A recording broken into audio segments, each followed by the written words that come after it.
Okay जी, अस्सलामु अलैकुम वरहमतुल्लाहि वबरकातुहू।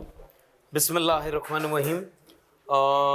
लास्ट क्लास में हमने कॉन्सेप्चुअली चैप्टर नंबर 2 को ख़त्म कर लिया था, ऐसा ही है। और उसमें हमने ऑफ़र के बारे में डिस्कशन किया, हमने एक्सेप्टेंस के बारे में डिस्कशन किया, और ऑफ़र और एक्सेप्टेंस के पोस्टल रूल के बारे में हमने कुछ डिस्कशन कर ली थी। याद आ रहा है? चलो ज़बरदस्त।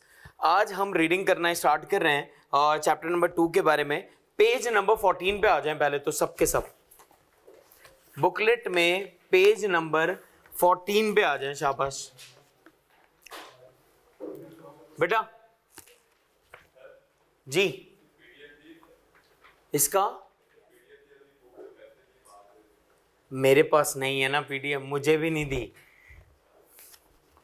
है मेरे पास, लेकिन मैं दे नहीं सकता, मुझे नहीं पता। ओके जी, तो अब ऑफर के कॉन्सेप्ट्स के बारे में बात करने जा रहे हैं। सबसे पहले प्लीज पहले मैं रीड कर रहा हूं, फिर इसके बाद बुरहान भाई रीड करेंगे, ठीक है। Offer has same meaning as proposal.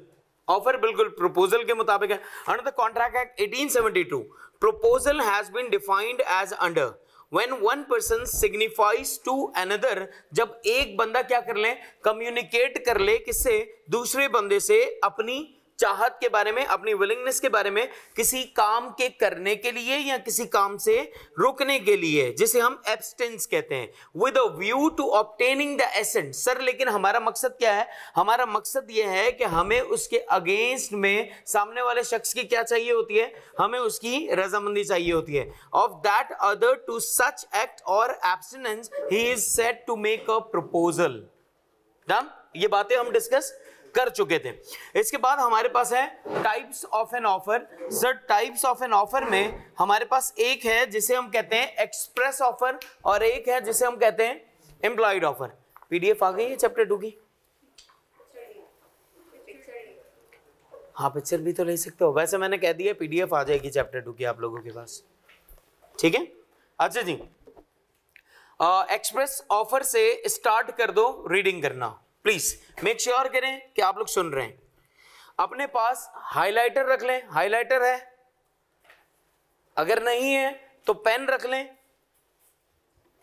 ठीक है ना, ताकि आप हाईलाइट करते जाएं। अपनी किताब को गंदे से गंदा तर कर दीजिएगा। जितनी किताब आपकी गंदी होगी ना, इसका मतलब इतना सामने वाले को पता होगा कि आपका दिमाग भरा हुआ है, और जितनी किताब खाली इतना दिमाग भी खाली, वाइस वर्सा। चलो, express offers means offer made by word. पहले जो आपने नई नई किताब ली है ना, इसके ऊपर जाके लिख लीजिएगा, clean book is the sign of empty mind. अगर आपकी किताब वैसी ही साफ रहेगी आखिर तक, इसका मतलब पेपर देने नहीं जाना। हाँ भाई। Express offers means offer made by words spoken और written. For example, I offer you to purchase my car for ₹1 million। Yes और नो? जी। Implied offer. Implied offer means offer by the conduct of the parties और circumstances of the case. For example, ठीक है। Employed offer में क्या क्या होता है सर? सामने वाले शख्स की अपीयरेंस भी क्या है, ये भी एम्प्लॉयड ऑफर है। सामने किसी भी केस के सर्कमस्टांसेस, वो भी क्या है, एम्प्लॉयड ऑफर है जी। For example, transport company run a bus on a particular road for a certain fare। ठीक है। फेयर यहाँ पे क्या मतलब है? किराया, भाड़ा। यस और no? Specific or general offer। When an offer is made to a definite person, it is called specific offer। And कोई एग्जैक्ट पर्सन के लिए। ओ भैया, तुम क्या मज़ारे कायद पे आए हो हैं? दोनों कपल बना के बैठे हो ऐसे, फिर बातें कर रहे हो। अबे मैं को पुलिस वाला हूँ, तुम लोगों को देखूँ कुछ करूँ नहीं हैं? क्या भाई ऐसे नहीं कर यार। कभी आप जाएं, आप ऑब्जर्व करें, आपको भी ऐसा ही लगेगा, और आप अपने आप को समझे आप पुलिस वाले हैं। तो आप देख तो सब रहे होंगे, कर कुछ नहीं पाएंगे। बोला जब ये कुछ करेगा तब मैं कुछ करूंगा। बातें ही कर रहा है यार ये। चल भाई रीड कर भैया, थोड़ा तो ख्याल कर यार।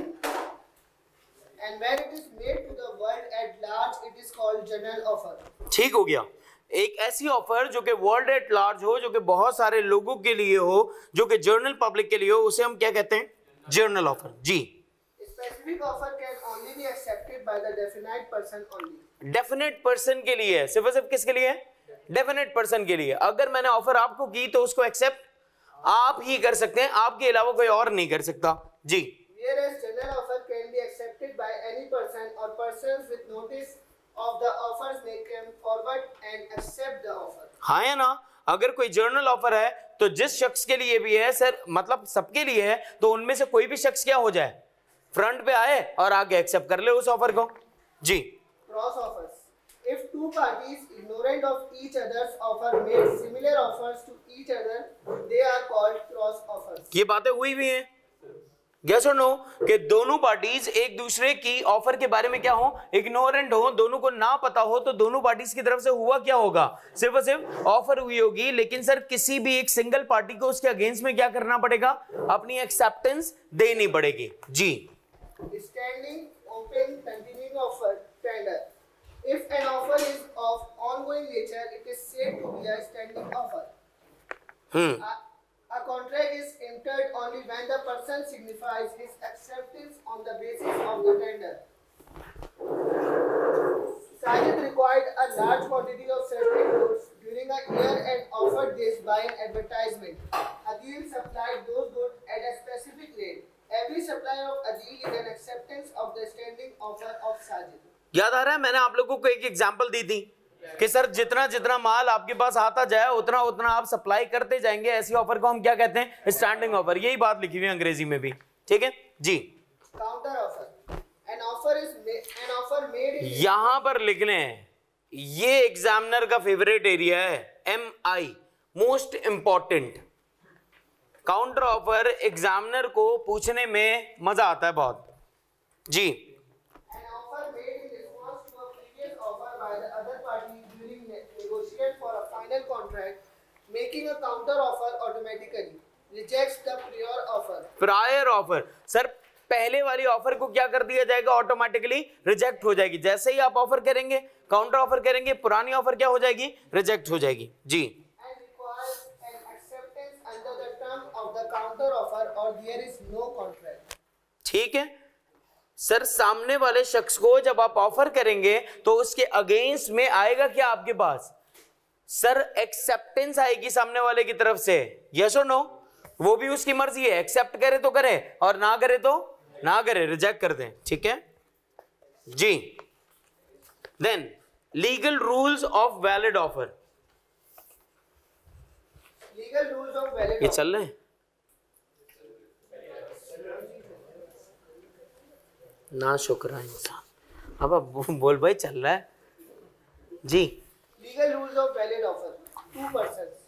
For ji. a valid offer, there need to be two persons. A person cannot make an offer to himself. The person making the proposal is called offerer, and the person to whom offer is made is called offeree. यहां पर offer लिखा हुआ है, आप इसको offeror कर दें। ठीक है, पेज नंबर 15 पे the person making the proposal is called an offeror. ठीक है, उसको जाके जरा सेट करके आ जाए। Someone offers to sell his Civic 2020 model to Habib for rupees 32 lakhs. It is a valid offer. Someone is offerer and Habib is offeree. ठीक हो गया है ना? Certain and definite. A valid offer is one which is certain and definite. Thus, no contract can come into existence if offer is uncertain. Salman purchased a horse from Irfan and promised to buy another. If the first one proves lucky, Salman. अब जरा ये सोचे बात कि sir क्या ये definite बात है या नहीं है? क्या रहा है? मैं तुमसे एक हॉर्स तो खरीद ली है, दूसरा मैं कब खरीदूंगा? जब पहले वाला मेरे लिए क्या साबित हो जाएगा? लकी साबित होगा। अब सर उस चक्कर में मैं दूसरा हॉर्स आपके लिए रखूं या ना रखूं? अब मुझे क्या पता आपके लिए वो लकी साबित होगा या नहीं होगा? सर क्या ये बात डेफिनेट है या नहीं है? डेफिनेट नहीं है, इसका मतलब कि सर ये ऑफर भी वैलिड नहीं है जी। Salman refused to buy the second horse. Irfan could not enforce. क्या हुआ?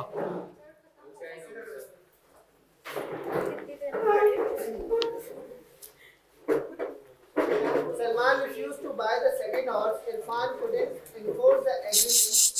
It being wedge. जी, वैग मीन्स सर जिसमें क्लैरिटी ना हो, यस और नो, उसे हम क्या कहते हैं? उसे हम कहते हैं वेग। लिख लीजिएगा, जितने मतलब जितनी चीजें आपको पता लग रही हो, ठीक जी। इसके बाद कॉन्ट्रैक्चुअल इंटेंशन के बारे में याद आ रहा है क्या बताया था कि सर हमारी इंटेंशन क्या होनी चाहिए? आपके साथ कॉन्ट्रैक्ट करने की होनी चाहिए। हमारी इंटेंशन क्या होनी चाहिए? आपके साथ कॉन्ट्रैक्ट करने की इंटेंशन होनी चाहिए जी। An offer must be with an intention to create a contract, legal relationship. Legal relationship क्या है? वेरी गुड, जहां पे क्या होगा? टू साइडेड ऑब्लिगेशन होगी। Yes. Adil invites Baba to dinner. It doesn't create legal relations, so there is no valid. भैया अदील भैया ने खाने के लिए बुलाया बाबर भैया को, बोला यार खाने के लिए आ जाना। अब अगर बाबर ना जाए, क्या अदील केस कर सकता है? अदील चला जाए, बाबर खिलाए ही ना, क्या वो केस कर सकता है? नहीं। इसका मतलब सर यहां पे लीगल रिलेशनशिप्स क्रिएट नहीं हुआ। यस, ये सोशल रिलेशनशिप है। Excellent. Three friends agreed to enter a newspaper competition and shared any winnings. It was held that they intended to create legal relations, so there was a contract. समझ आ रही है बात? यहां पे हुआ क्या है? क्या हुआ? अरे भाई फैन वैन बंद रहने देना, सुकून जिंदगी में अच्छा नहीं लगता। मैं भी करवा के आता हूं। एसी तो ऑन करवा देगा, क्या मतलब है भाई? तू आगे आके बैठ यहां।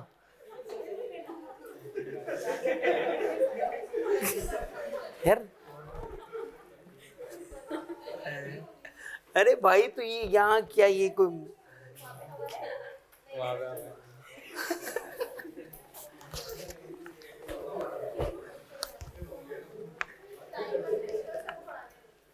हाँ यार एक्सीलेंट। जा भाई एक बंदा बाहर जाओ, इनसे कह दो कि एसी ऑन कर दें। सिंपल, जल्दी चले हो, जल्दी। बस बस एक जा रहा है। अच्छा आप चले हो, ठीक है भाई चल। Communication. The offer must be communicated to the offering. The communication is complete when it comes to the knowledge of the person to whom it is made. In case an offer. यार communication complete कब होगी? जब सामने वाले शख्स की knowledge में आ जाए। जब सामने वाले शख्स की नॉलेज में आ गई बात, इसका मतलब सर अब ये क्या हो गई?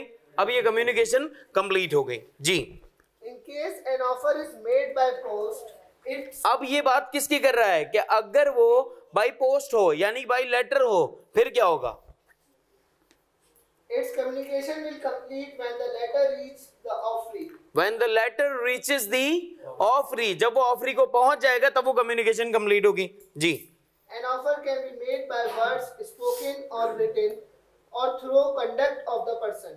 यानी ये कह रहा है कि भैया एक्सप्रेस भी हो सकता है और इम्प्लाइड भी हो सकता है। ये जो अगर आप रीड करें, an offer can be made by words spoken और रिटन, इसका मतलब ये किसकी बात कर रहा है? एक्सप्रेस ऑफर की। और इसके बाद ये किसकी बात कर रहा है? इम्प्लाइड ऑफर की जी। Object of consent. An offer must be made with a view to obtain the consent of the other person to proposed act or abstinence. Abstinence, abs होते हैं ना, एब्स। एक होते हैं एब, एक होते हैं एब्स। अपन अभी एब में है, कुछ लोग एब्स में है भाई जी। Mohsin says to know that he is willing to sell his motorcycle to him for ₹20,000. ठीक हो गया। An offer with a view to obtain the consent of the other person to proposed act of selling the motorcycle. समझ आ रही है ना बातें? यार बहुत ही आसान तरीके से बातें इसमें लिखी हुई हैं, ठीक जी। Conditional. An offer may be subject to some conditions. A conditional offer lives when condition is not accepted. जी, कंडीशन कब खत्म हो जाएगी? जब आप एक्सेप्ट नहीं करेंगे। यस और नो? चाहे मैं कितनी भी टर्म्स बता दूं, अगर आप एक्सेप्ट नहीं करेंगे तो सर वो ऑफर क्या हो जाएगी? खत्म हो जाएगी। वो कंडीशंस क्या हो जाएंगी? खत्म हो जाएंगी। Arsalan offers to sell his furniture to Amjad for rupees 2,50,000 on the condition that advance payment is made within 3 days of the offer. If Amjad does not pay within 3 days, he cannot accept the offer. Simple सी बात है, हमने एक condition बता दी, आपको उसी condition को क्या करना है? एक्सेप्ट करना है, फॉलो करना है। जी, Negative confirmation. नेगेटिव कंफर्मेशन याद आ रहा है? क्या मतलब था इसका? कि सर आपके नो रिस्पॉन्स को मैं क्या समझ लूं? हाँ समझ लूं। जी, तो क्या ये ऑफर होगी या नहीं होगी? नेगेटिव कंफर्मेशन कभी भी ऑफर नहीं होती। जी, An offer cannot be in the form of negative confirmation. That is, if it is not accepted within a specific time, then it will be presumed to have. Presumed का क्या मतलब होता है? Assume करना, assumptions लेना, मानना। ठीक है? Azam wrote to Babar to sell his book, adding that if he did not reply within 5 days, the offer would be considered accepted. अगर तुम 5 दिन में रिप्लाई नहीं करोगे तो इसका मतलब मुझे बुक नहीं खरीदनी। लेकिन वो क्या करेगा? अगर तुमने 5 दिन में अपना रिस्पॉन्स ना दिया तो मैं क्या समझूंगा? तुम्हें बुक खरीदनी है। यस और नो? इसे हम कहते हैं नेगेटिव कंफर्मेशन या negative condition. There is no contract. Communication. ठीक हो गया? अब एक बात मैं आपको अभी बता रहा हूं कि सर नेगेटिव कंफर्मेशन जो है ना वो कॉन्ट्रैक्ट एक्ट में नहीं हो सकती। नेगेटिव कंफर्मेशन पार्टनरशिप के अंदर हो सकती है। अभी खाली लिख लो ऐसे ही शुगल के लिए। तो जैसे ही हम पार्टनरशिप में जाएंगे ना तो आपके दिमाग में पहले से होगा कि यार यहां पर वो चीज नहीं होती और वहां पे वो चीज होगी। और लिख लें पार्टनरशिप में भी ब्रैकेट में लिख लीजिएगा माइनर, तो आपको याद रहेगा कि यार हमने कुछ लिखा था ऐसा। पार्टनरशिप तो बहुत अभी दूर है।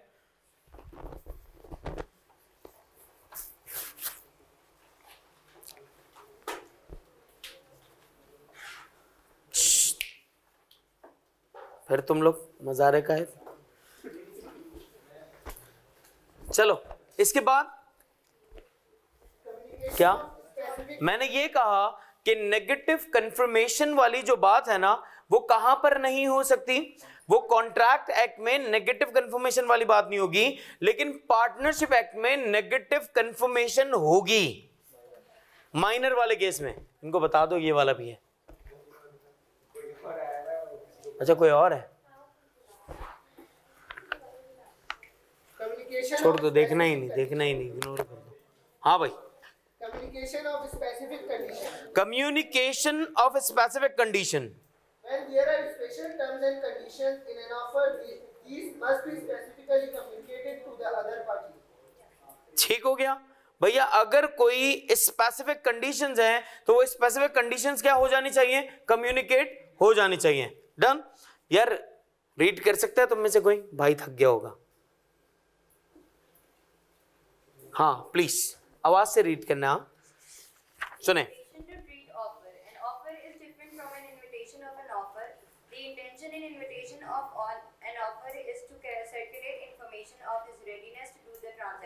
यस और नो? बात समझ आ रही है?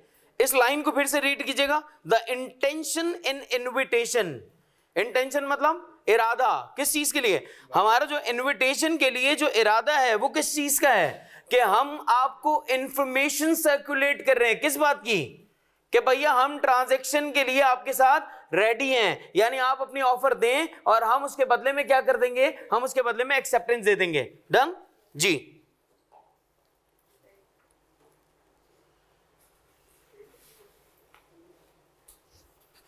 Such intentions are not offers and do not tend amount equal to promise on acceptance. In other words, an invitation of an offer means an intention of a person to invite others with a view to enter into a contract. जी, examples क्या क्या है? याद आ रही है वैसे? Invitation to an offer की एग्जाम्पल पहली कौन सी थी? Window display shopping. और क्या थी? Auction sale. और क्या थी? एडवर्टाइजमेंट। याद आ गया ना? रीड कर लें, वही बातें लिखी हुई होंगी। Advertisements are not offers but invitation to treat, so the person अच्छा, इनविटेशन टू एन ऑफर को दूसरे अल्फाजों में इनविटेशन टू ट्रीट भी कहते हैं। इनविटेशन टू एन ऑफर को इनविटेशन टू ट्रीट भी कहते हैं। यस और नो? अगर एग्जामिनर आपको इनविटेशन टू एन ऑफर ना कहे और इनविटेशन टू ट्रीट कहे तब भी बात यही है। ठीक जी। so the person advertising is not compelled to sell. Compelled means मजबूर करना, किसी को फोर्स करना। ठीक है, तो अगर एडवर्टाइजमेंट हमने की है तो हम आपको मजबूर नहीं कर रहे हैं भाई, हम आपको सिर्फ इंफॉर्मेशन दे रहे हैं। और इंफॉर्मेशन किस बात की दे रहे हैं? कि आप आए ऑफर करने के लिए। Done? A display of goods for sale in a shop window is an invitation to treat. जी। An auction sale is also an invitation to treat. Hmm, The menu of a restaurant is an example of invitation to offer. एक ही बात है। हाँ, invitation to an offer कहें या invitation to treat कहें। जी, Apartment for sale is an example of invitation of offer. Very good. Offer. When a person signifies his willingness to do or abstain from doing something with a view to obtaining the assent of another person. Offer is made. ये पूरी की पूरी offer की definition लिखी हुई है। Yes और no? जी। Offer is made with an object. नहीं नहीं, बाजू वाला Invitation to offer. Invitation to an offer भाई। An invitation to offer is not an offer, but an indication of a person's willingness to negotiate a contract. ठीक है, ये क्या है? हम आपको इंडिकेट कर रहे हैं किस बात के लिए? कि भैया आप हमारे साथ नेगोशिएट करें, ऑफर दें और हमसे एक्सेप्टेंस लें, रिजेक्शन लें, काउंटर ऑफर लें। जी। Offer is made with an objective to get accepted. Hmm, Invitation to offer is made to get an offer. एक में आपका मकसद क्या है कि आपको सामने वाले से क्या चाहिए?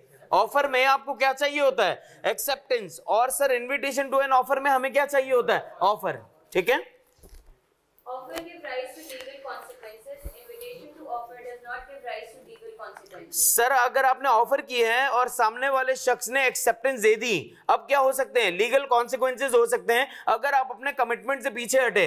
लेकिन अगर आपने इनविटेशन टू एन ऑफर दिया, याद आ रही है जर्मनी वाली एग्जांपल? कौन सी जर्मनी वाली? कि एक बंदा जर्मनी चला गया, ऑक्शन सेल की एग्जांपल दी। यस और नो? इसका मतलब सर लीगल कॉन्सिक्वेंसेज नहीं हो सकते, लीगल कॉन्सिक्वेंसेज नहीं हो सकते। आप आकर ऑफर करेंगे, फिर जाकर हमें एक्सेप्टेंस या रिजेक्शन देनी है। डन? जी। Offer is essential to make an agreement. Invitation to offer is not essential to make an agreement. जी। If offer is accepted, then it becomes an agreement. If party person responds to an invitation, then it becomes an offer. आसान सी बातें लिखी हुई हैं। हाँ या ना? जी, जबरदस्त। Lapse of an offer. Revocation. An offer may be revocation में क्या होता है? ऑफरर अपनी ऑफर को क्या कर लेगा? विथड्रॉ कर लेगा, वापस ले लेगा। और रिजेक्शन में क्या होता है? ऑफरी मना करता है। ऐसा ही है जी। An offer may be revoked before its acceptance by the offeree. Non-acceptance, rejection by an offeree, an offer comes to an end if it is not. अच्छा, ये एक बार ना फिर से रीड कर लें रिवोकेशन वाली बात।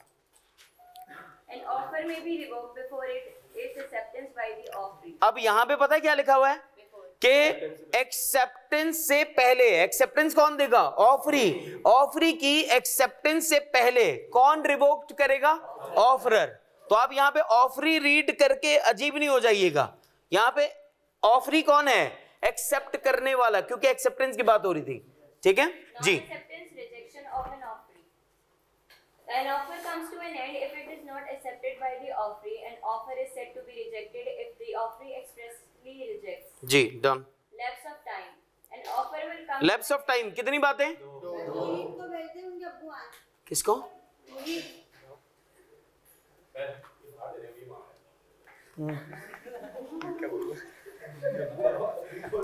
क्या है ये? क्या है? किसके अब्बू हैं? अच्छा अच्छा, भेज रहे हैं। जी जी, भेज रहा हूँ।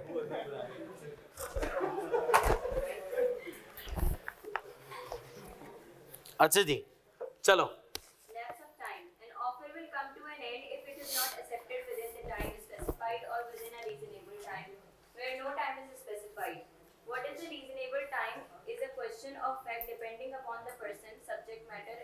यस और no? Reasonable time period depend करता है, याद आ रही है बातें? या तो टाइम गिवन होगा या टाइम गिवन नहीं होगा। अगर टाइम गिवन नहीं होगा तो फिर रीजनेबल टाइम, और रीजनेबल टाइम पीरियड कुछ चीजों पे डिपेंड करता है जी।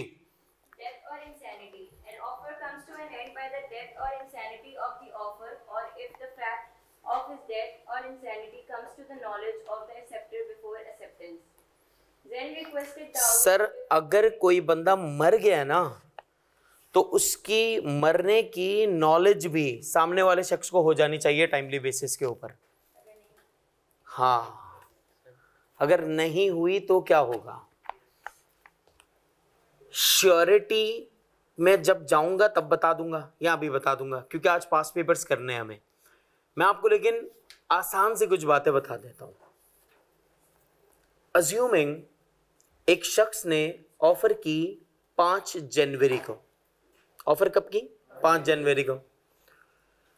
6 तारीख को वो मर गया, एक्सेप्टेंस आई नहीं अभी, समझिएगा प्लीज। ऑफर कब की? 5 को। 6 को ऑफरर मर गया, ऑफरी ने 7 तारीख को अपनी एक्सेप्टेंस दी। ऑफरर तो मर चुका है सर, लेकिन ऑफरर के मरने की खबर किसको नहीं पहुंची? ऑफरी को। सर ये एक्सेप्टेंस होगी या ये रिजेक्शन होगी? ये एक्सेप्टेंस होगी। इसका मतलब कि मरने की खबर भी एक्चुअली तमाम लोगों तक पहुंच जानी चाहिए। इसी वजह से अगर कोई सेलिब्रिटी या इस तरह के लोग मरते हैं तो प्रॉपर्ली अनाउंसमेंट्स होती हैं, न्यूज़पेपर्स में आता है, न्यूज चैनल्स पे आएगा, डिफरेंट। इसका मतलब सर ये किसकी ड्यूटी थी? ये लीगल रिप्रेजेंटेटिव्स की ड्यूटी थी कि वो मैक्सिमम लोगों को ये बात क्या कर दें? कम्युनिकेट कर दें। बात समझ आ रही है? अगर आपने कम्युनिकेट नहीं किया सर वो एक्सेप्टेंस हो जाएगी। ये तो आप सिर्फ एक्सेप्टेंस के बारे में सोच रहे हैं। अगर आप सोचें, मैंने कहा कि यार आप इनको उधार दे दीजिएगा, ये इनको उधार किसके कहने पे दे रहे हैं? मेरे कहने पे। अब अगर मैं चल बसा और इनको पता ही ना लगा, ये तो उधार दे ही रहे होंगे ना, है ना? तो इसका अब आप इसका बड़े कॉन्टेक्स्ट में अगर आप देखें तो भैया लीगल रिप्रेजेंटेटिव्स का मसला था कि इंफॉर्मेशन क्यों नहीं बताई गई। तो इट मींस कि नॉलेज होना किसी की डेथ की या किसी की इंसैनिटी की, वो क्या हो जानी चाहिए? वो कम्युनिकेट हो जानी चाहिए राइट टाइम के ऊपर। और ये किसकी ड्यूटी है? ये लीगल रिप्रेजेंटेटिव्स की ड्यूटी है। ठीक है, लिख लो ये बात, लिख लो ये बात। किसकी ड्यूटी है? कि डेथ की इंफॉर्मेशन कम्युनिकेट हो जानी चाहिए राइट टाइम के ऊपर। अगर कम्युनिकेट नहीं होती तो लीगल रिप्रेजेंटेटिव्स को नुकसान पे करना पड़ेगा। कहां से नुकसान पे करना पड़ेगा? सर वो बंदा जो कुछ छोड़ के गया उसमें से पे करना पड़ेगा, आपका हिस्सा कम होता जाएगा। सिंपल।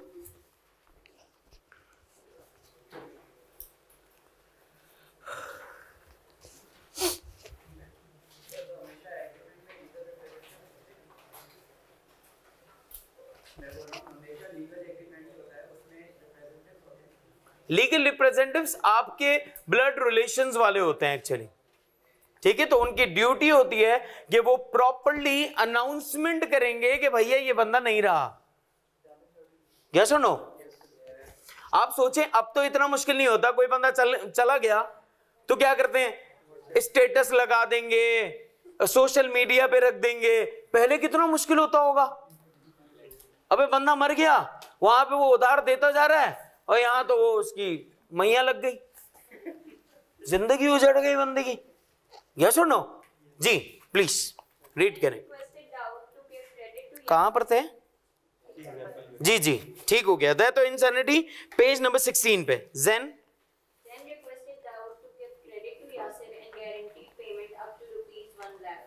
हाँ, ये वही वाली एग्जांपल बता रहा है कि एक बंदे ने गारंटी ली है। ठीक जी। Zen died and Daud in ignorance of this fact continued to give credit to Yasser. Daud sued Zen's legal representative representatives on the guarantee, held that the legal representatives were liable. Yes or no? यही बात इत्तेफाक से मैंने अभी अभी आपको बताई है। समझ आ गई ये वाली एग्जाम्पल या नहीं? नहीं आई बात समझ? 3 लोग आ गए ना, ये वही वाली एग्जाम्पल है। मैंने क्या कहा? मैंने इनसे कहा कि आप इनको उधार दे दें, ये आपको पेमेंट कर देंगे। अगर इन्होंने इनको पेमेंट ना की तो मैं पेमेंट करूंगा। इसका मतलब मैंने क्या कर लिया? मैंने इनकी गारंटी ले ली है। बात आ रही समझ? इस तरह से 3 लोग हुए। डन? नहीं समझे बात? चलो। Non-fulfillment of condition. An offer comes to an end when the acceptor fails to fulfill the conditions. Counter offer. An offer comes to an end if the counter offer is made. जी। Subsequent illegality or destruction. An offer comes to an end if it becomes illegal or the subject matter is destroyed before its acceptance. Acceptance. When a person. Read कर सकते हैं ना? और पक्की बात है? हाँ रीड करो, शाबाश। Acceptance. When the person to whom the proposal is made signifies his assent to it, the proposal is. Proposal किसे कहते हैं? Offer. ऑफर को प्रपोजल भी कहते हैं। ठीक। Who can accept offer? Specific offer by a specific person only. कह रहा ऑफर कौन एक्सेप्ट कर सकता है? अगर स्पेसिफिक ऑफर होगी तो स्पेसिफिक पर्सन, अगर जनरल ऑफर होगी तो कोई भी बंदा। लेकिन उस बंदे को एक्सेप्टेंस से पहले पहले वो ऑफर क्या हो जानी चाहिए? कम्युनिकेट हो जानी चाहिए। जी। General offer. Any person provided he has knowledge of the offer. Legal rules for valid acceptance. Rules. Acceptance must be absolute and unqualified. If any condition is imposed on acceptance, then it would be called the counter offer. A variation or alteration, however small change, will make acceptance invalid. एक linkage बताऊं आपको, यहां पे वैसे लिखा हुआ है, अगर एग्जामिनर आपको कोई काउंटर ऑफर की बात करता है तो आप साथ में ये भी बता सकते हैं कि यहां पर एक्सेप्टेंस इसलिए भी नहीं हो रही क्योंकि सर यहां पर सामने वाले शख्स ने क्या लगा दी होगी? कोई कंडीशन लगा दी होगी। यस और नो?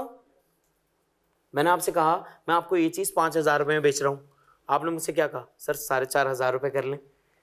इसका मतलब कि सर आपने क्या किया? आपने एक अपनी कंडीशन लगा दी और उस कंडीशन लगाने की वजह से सर इसे हम क्या कहते हैं? इसे हम काउंटर ऑफर कहते हैं। तो इसका मतलब आप यहां पर इस चीज को काउंटर ऑफर से भी क्या कर सकते हैं? एग्जाम में बैठ के लिंक करके लिख सकते हैं। जी। A offers to sell his scooter to B for ₹8,000 and B agrees to buy it for ₹7,500. It is a counter offer and not an acceptance. If later on B is ready to pay ₹8,000, A is not bound to sell his scooter because B's counter offer has put an end to the original offer. याद आ रही है ये बात है? Yes और no? मैंने कहा था कि अगर बाद में आप उसी रिजेक्ट की हुई ऑफर को एक्सेप्ट करना चाहोगे तो वो एक्सेप्ट नहीं हो सकेगी। जी। Acceptance must be according to the mode and manner prescribed or usual or reasonable mode. Acceptance should be made in reasonable mode. Acceptance should be made in the manner specified. Where no mode is specified, acceptance should be made in a reasonable manner.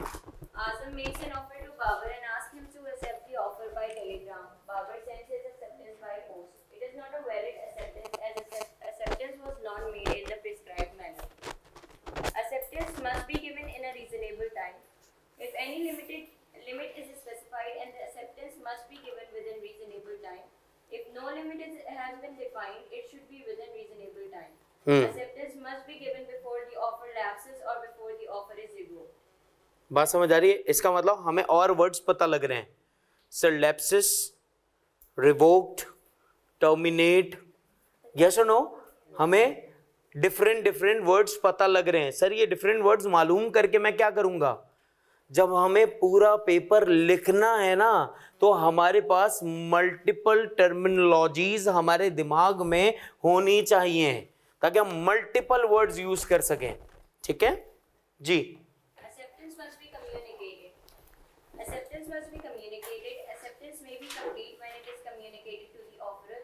An offer can be accepted by words spoken or written through the conduct of the person. It cannot be in the form of negative confirmation, that is, if not accepted within a specific time, then it will be presumed to have been accepted. Additional points. The following points are also relevant. The offeree must be aware of the proposal, otherwise the acceptance is not valid. हाँ है ना sir, offeree को क्या पता होना चाहिए? Proposal के बारे में मालूम होना चाहिए। अगर उसे प्रपोजल के बारे में मालूम नहीं है, इसका मतलब सर ये वैलिड ऑफर नहीं है, वैलिड एक्सेप्टेंस नहीं है जी। इसके बाद An offer cannot be accepted after it has been rejected earlier. जी, An offer cannot be accepted if it has been terminated earlier. Simple सी बातें थी, यस और नो, सारी बातें डिस्कस हुई भी हैं। आपको समझ आ रही है बातें या नहीं? सबको आ रही है समझ? रीजन सोचे क्या है? वो जो 5 क्लासेस आपने कॉन्सेप्ट समझे ना, ये उसका रिवॉर्ड है आपके लिए। अगर आप वो कॉन्सेप्ट्स ना समझते तो आपको इतनी आसानी से समझ ही ना आती बातें, ठीक है? तो मोस्ट इंपॉर्टेंट चीज क्या है? कॉन्सेप्ट्स। क्लास में जो कॉन्सेप्ट्स हो रहे हैं वो मोस्ट इंपॉर्टेंट है जी। भाई आपने करना क्या है सर? ये इतनी सी बातें हैं, ये आप याद कर सकते हैं। याद करने का मतलब ये नहीं है सर मैंने रट्टे मारने हैं फुल। याद करने का मतलब ये है कि सर जो आपने कॉन्सेप्ट समझे हुए थे ना, बातें वही हैं, लेकिन आपको प्रेजेंट करना आना चाहिए उन वर्ड्स को। तो इसके लिए ज्यादा बेहतर क्या है कि इनिशियल कुछ चीजें आप तरीके से अगर 3 बार भी रीड कर लेंगे ना, आपके दिमाग में आ जाएंगी वो बातें कि प्रेजेंट करना कैसे है, लिखना कैसे है, ठीक है जी। अब आप एक काम करें, अब एक काम ये करते हैं, अब आते हैं पास्ट पेपर्स पे। पास्ट पेपर कहां पे लिखे हुए हैं? पेज नंबर 19 पे। पेज नंबर 19 पे लिखे हैं। आप इस पास्ट पेपर्स को रीड करने का एक तरीका सुन लें। ऊपर लिखा हुआ है क्वेश्चन, ठीक है? पहला सवाल मैं रीड करूंगा, इसके बाद के सवाल आप लोग रीड करेंगे, मतलब ये रीड करेंगी या बुरहान भाई रीड करेंगे। What's your name? है ओके, बनीन, ठीक हो गया। तो अब पहला सवाल मैं आपको रीड करके बता रहा हूं कैसे रीड करना है, उसके बाद आप रीड करेंगे और सुनते जाएंगे। सर यहां पे नीचे ना आंसर भी लिखा हुआ है, सर मैं आंसर को देख लूं साथ साथ? याद रखें, आपको ये बात पता है सर, गलती से नजर पड़ गई ना सिर्फ वो जायज है, इसके बाद अगली नजर हराम है। तो आपने कोई ऐसा काम नहीं करना है, ठीक है? आप देखेंगे ही नहीं, आप यहां पे हाथ रख लें, आप यहां पे कोई भी चीज, ठीक है भाई, ताकि आपको पता ही ना लगे कि आंसर में लिखा हुआ गया है। मैं रीड कर रहा हूं, प्लीज मेक श्योर करें आप सुन रहे हैं मेरी बातें।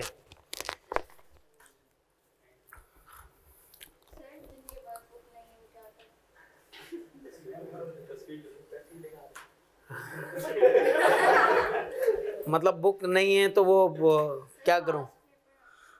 आप लोगों के लिए तारक मेहता लगा देता हूं यहाँ पर, आप देख लो थोड़ी देर है। मतलब जब बुक आए तब कर लो, वो बुक नहीं है तो किसी से तस्वीर वगैरह लेकर कुछ जिंदगी तो चलाओ ना आगे। ये लो पिक्चर लो।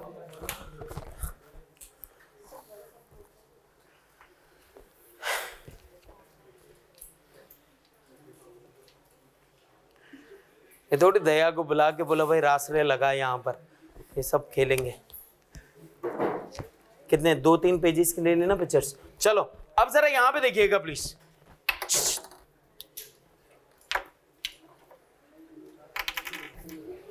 भैया हेलो, अब मैं रीड कर रहा हूं, आपने अटेंटिव होना है, ऐसे ही सुनना है जैसे आप एग्जाम में बैठे हुए हैं।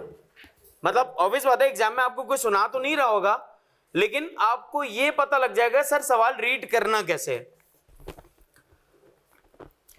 अच्छा जी, यहां पर हुआ क्या? Batool offered to sell her flat to Saqib. Sir आपको याद है मैं इस तरह से लिख रहा होता था कुछ, हाँ या ना? सर ये जो मैं अल्फाबेटिक लिख रहा था, ये बी बतूल और एस मींस बतूल ने क्या किया? ऑफर किया सर के मैं फ्लैट बेच रहा हूं 45 लाख रुपए का। क्या बेच रहा है भैया? फ्लैट बेच रहा है कितने का? 45 लाख रुपए का। अच्छा ये इसने ऑफर कर दिया, Saqib accepted the offer. Sir valid offer है या नहीं है? सर एक्सेप्टेंस हुई है या नहीं हुई? हो गई है। एक्सेप्टेंस हो गई है मतलब प्रॉमिस बन गया है नहीं बना? बन गया। अब तक लग रहा है जजमेंट कायम पहली फुर्सत में नहीं करेंगे, सोच लेंगे। साकिब एक्सेप्टेड ऑफर, यहां पर बच्चा जल्दी जल्दी में, क्योंकि वो टाइम देख रहा होगा हाथ के हाथ, तो वो ये देखेगा साकिब एक्सेप्टेड ऑफर, बोला वाह, लिखना स्टार्ट कर देगा। आगे, and send a cheque of ₹1500,000। बोला भैया हम एक्सेप्ट कर लेते हैं, हमने एक्सेप्ट कर लिया। बोला वेरी गुड भैया, लेकिन हम आपको चेक भेज रहे हैं, हम आपको चेक भेज रहे हैं कितने का? 15 लाख रुपए का। सर ऊपर ऐसे कोई कंडीशन नहीं बताई हुई कि आप चेक में भेजोगे नहीं भेजोगे। अगर कोई कंडीशन नहीं बताई तो खुद से होशियारी करके कोई कंडीशन बतानी भी नहीं है कि हम ये अज्यूम कर रहे हैं कि इसने चेक का तो बोला ही नहीं, इसका मतलब चेक क्यों आगे बीच में। आपको ऐसी कोई बात करनी ही नहीं है, इसका मतलब बात बहुत ही स्ट्रेट चल रही है, इसको चलने दें। अच्छा भाई ठीक है, आपने 15 लाख रुपए का चेक भेज दिया, बाकी 42 लाख में से और जो 27 लाख रुपए हैं उसका क्या हुआ? विद ए स्टिपुलेशन टू पे द बैलेंस। स्टिपुलेशन मतलब मुआहिदा, स्टिपुलेशन मतलब कंडीशन। क्या सुनो सर, इसने साथ में कंडीशन भी लगा दी। किसने? ऑफरी ने। ऑफरी कौन है? साकिब। साकिब ने साथ में कंडीशन लगा दी, और वो कंडीशन क्या है कि मैं आपको 24 इक्वल मंथली इंस्टॉलमेंट के अंदर पेमेंट करूंगा। हर इंस्टॉलमेंट में मैं आपको कितने रुपए पे करूंगा? 1,12,500 रुपए 24 मंथली इंस्टॉलमेंट तक पे करूंगा। अब एग्जामिनर आपसे क्या कह रहा है? Explain whether it is a valid contract. अभी हम कॉन्ट्रैक्ट पे पहुंचे नहीं है, लेकिन मैं आपको यह बता दूं कि सर सबसे पहली चीज क्या है? प्रॉमिस। सबसे पहली चीज क्या है? प्रॉमिस में कितनी बातें हैं? कौन सी? Offer, acceptance. सर इसके बाद क्या है? एग्रीमेंट। इसके बाद क्या है? एग्रीमेंट। और उसके बाद क्या है? कॉन्ट्रैक्ट। तो इसका मतलब अगर पहली सिचुएशन ही ना मुकम्मल होगी तो एग्रीमेंट भी नहीं बनेगा। एग्रीमेंट नहीं बनेगा इसका मतलब कॉन्ट्रैक्ट भी नहीं बनेगा। तो हमें यहां पे क्या लिखना होगा कि क्या ये वैलिड कॉन्ट्रैक्ट है या नहीं है। ठीक, अब जरा सुने, मुझे जरा ये बता दें, सर बी ने बोला कि इसको मैं 42 लाख रुपए में आपको फ्लैट बेच रहा हूं। इसने क्या बोला? ठीक है मैं एक्सेप्ट करता हूं। यहां तक हमें सब कुछ सही लग रहा था। असल कहानी कहां पे लगी कि सर वो भेजेगा क्या? 15 लाख रुपए का चेक भेज रहा है और फिर बाकी क्या भेज रहा है? इंस्टॉलमेंट पे भेज रहा है। सर ये क्या है? Counter offer. सर क्या मैं ये कह सकता हूं कि ये एक्सेप्टेंस होगी या नहीं होगी? नहीं होगी। क्यों नहीं होगी? क्योंकि सर यहां पर उसने क्या लगा दिए हैं? कंडीशंस लगा दिए हैं। यस और नो? अगर आपको एक्सेप्टेंस वाली वो कंडीशनल वाली बातें याद होंगी तो आप डायरेक्टली क्या करेंगे? वो एक्सट्रैक्ट करेंगे, लॉ के अंदर जाके लिखकर आ जाएंगे। बाकी तो आपको दिमाग लगाना ही है। आपको यह पता लग गया कि सर यहां पे एप्लीकेबल लॉ कौन सा है, यह पता लग गया या नहीं लगा? सर ये बहुत पुराना सवाल नहीं है, ये कब का सवाल है? स्प्रिंग 2020 का सवाल है। इसका मतलब कोई बहुत पुराना सवाल नहीं है कि सर अबे ये तो अब कहां ऐसे पूछेगा। भाई ऐसे ही पूछेगा। अगर एक बार कॉन्सेप्चुअली आप साउंड हो गए, फिर इसके बाद आपको एग्जामिनर कितना भी तंग करने की कोशिश कर ले, आप रजनीकांत की तरह उठ उठ के मारेंगे उसको। देखिए कभी रजनीकांत को? नहीं, रजनीकांत को नहीं जानते तुम लोग? अबे भाई इसको कौन नहीं जानता? अबे इंडियन आर्मी डर में आ गए, पाकिस्तानी आर्मी। अगर ऐसे 8 पैदा हो गए ना इंडिया में, खत्म कर देंगे सबको। अबे डर लग रहा है यहां तक नहीं पहुंच जाएंगे, इतने खतरनाक लोग हैं। और 7 नहीं पैदा होने चाहिए बस। एनीवेज, तो अच्छा सर मार्क्स की वेटेज कितनी है जवान? मार्क्स की वेटेज कितनी है? 3। तो हमें यहां पे क्या करना होगा? सबसे पहले लॉ, एक्सप्लेनेशन और डिसीजन। सर लॉ के अंदर हम क्या लिखेंगे? वो ही रटी रटाई बातें जो हमने कहां से उठानी है, एक्सेप्टेंस के लीगल रूल्स के अंदर से, एसेंशियल्स ऑफ वैलिड एक्सेप्टेंस में से जो अनकंडीशनल वाली बात है सर, वहां से हम लॉ उठाएंगे, फिर हमने उसी को एक्सप्लेन करना है और हमने अपना डिसीजन क्या दे देना है, this is not a valid offer, yes और नो। रीड करते हैं जरा, under the contract act, sir law लिखने का आसान तरीका क्या है, आपको यह बताना होगा कि कॉन्ट्रैक्ट एक्ट के मुताबिक आप बात कर रहे हो, आप पार्टनरशिप एक्ट के मुताबिक बात कर रहे हो, आप नेगोशिएबल इंस्ट्रूमेंट एक्ट के मुताबिक बात कर रहे हो, आप कंपटीशन एक्ट के मुताबिक बात कर रहे हो। हमें क्या पता है अभी हम किसकी बात कर रहे हैं, कॉन्ट्रैक्ट एक्ट की। तो हमने क्या लिख दिया, under the contract act 1872 legal rules of valid acceptance required that acceptor must accept the offer without any qualification. क्या मतलब, बगैर किसी कंडीशन के उसने क्या करना है, इसको एक्सेप्ट करना है, otherwise acceptance can not be count as a valid acceptance, yes और नो। ये बात हमें पता है जी। अब in the given scenario explanation, अब ये एक्सप्लेनेशन कर रहा है, सर क्या मैं हेडिंग लिखता जाऊंगा या नहीं लिखता जाऊंगा, क्या अभी मैं लॉ लिख रहा हूं, अब मैं एक्सप्लेनेशन लिख रहा हूं, अब मैं इशू लिख रहा हूं, अब मैं डिसीजन लिख रहा हूं, आप सब कुछ बताते जाएंगे। एग्जामिनर को ऐसे ट्रीट करेंगे जैसे वो औलाद है आपकी, कितने प्यार से ट्रीट करते हैं, बोले बेटा तुझे सब हम खुद बताएंगे, तू टेंशन नहीं लेना कि पढ़ के तुझे पता लगेगा ये एक्सप्लेनेशन है, नहीं हम बता रहे हैं एक्सप्लेनेशन यहां पर है, सब आपने खुद बताना है, हेडिंग डाल के बताएं, हेडिंग डाल के बता दीजिएगा, ठीक हो गया जी। In the given scenario, Saqib acceptance in relation to purchase of flat. अब देख रहे हैं ये वो ही बातें कर रहा है जो कि सिनेरियो में हुई होंगी। Saqib acceptance in relation to purchase of flat from Batul is invalid due to the fact that he changed the payment condition and qualified the acceptance. Yes or no?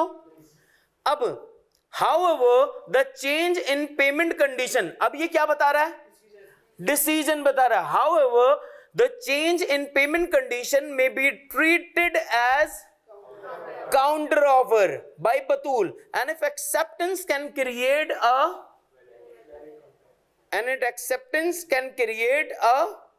valid contract, अगर acceptance हो जाती है तो वो valid, it लिख दें यहां पे, if नहीं है किसकी,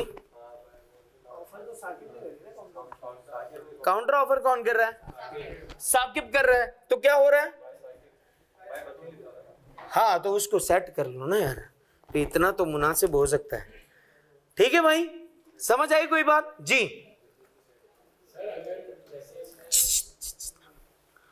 सवाल,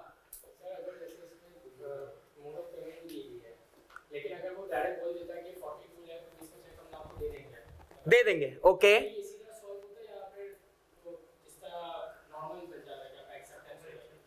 नहीं, अगर सामने वाले ने कहा कि 45 लाख रुपए का चेक हम दे देंगे, इसका मतलब एक्सेप्टेंस हो गई।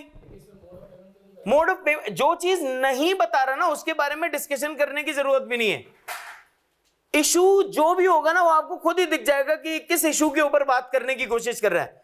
अभी आप आगे देखेंगे ना, आपको खुद पता लगेगा कि ये क्या आपसे आंसर एक्सपेक्ट कर रहा है यहां पर, तो आपको खुद पता लगे चेक वैक इसकी यहां पे बात करना एक्चुअली कोई मकसद नहीं था, पेमेंट किसी ना किसी मोड के थ्रू तो करनी होगी ना, इसने लिख दिया चेक। उसने ऑफर करी तो वो अनक्लियर भी है, उसने मोड ऑफ पेमेंट नहीं बताया।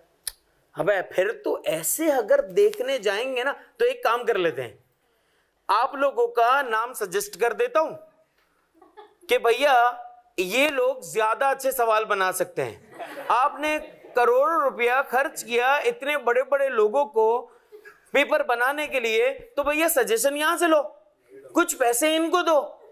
ये गरीब आवाम बेचारी सीए करने की कोशिश कर रही है कि चलो कुछ जाके कमाएगी, आज से रोजी लगा दो यार इनकी, सवाल तो ये ज्यादा अच्छा बनाते हैं।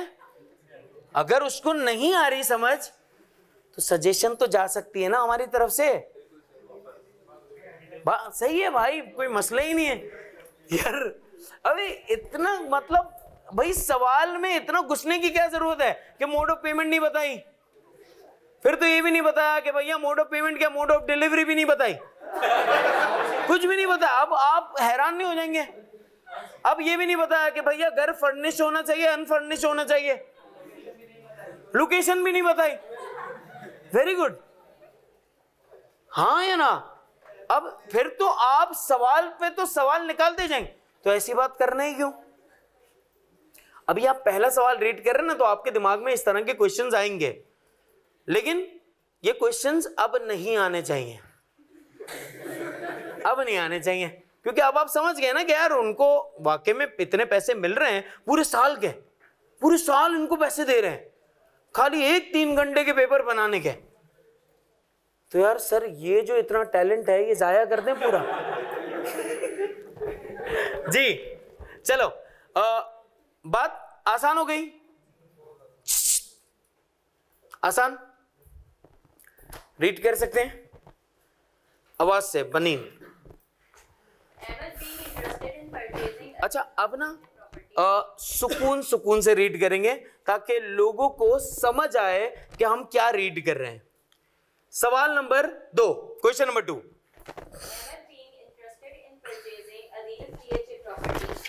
अच्छा एक काम कर सकते हैं क्या, ये आप लोग ऐसे बना सकते हैं?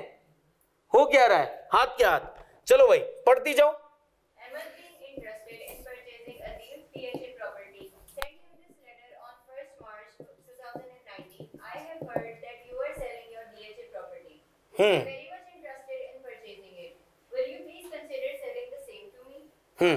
ये सारे सवालात पूछ रहा है, क्या आप मुझे ये बेच सकते हैं जी?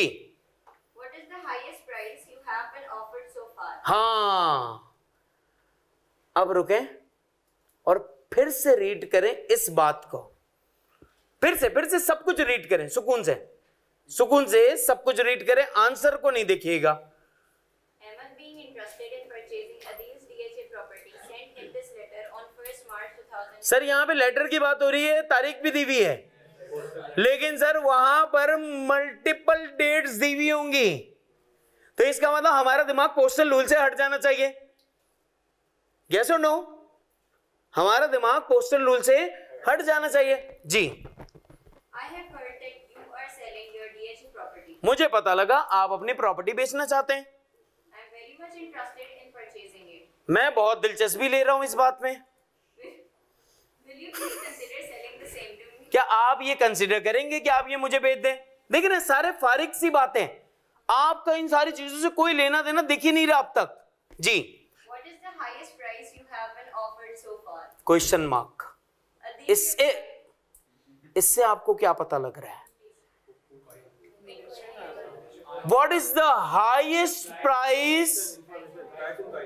सर क्या मैं ये कह सकता हूं कि यहां पर ये बंदा सर इंक्वायरी लेने की कोशिश कर रहा है कि तुम्हें अब तक हाईएस्ट प्राइस कितनी लग चुकी है?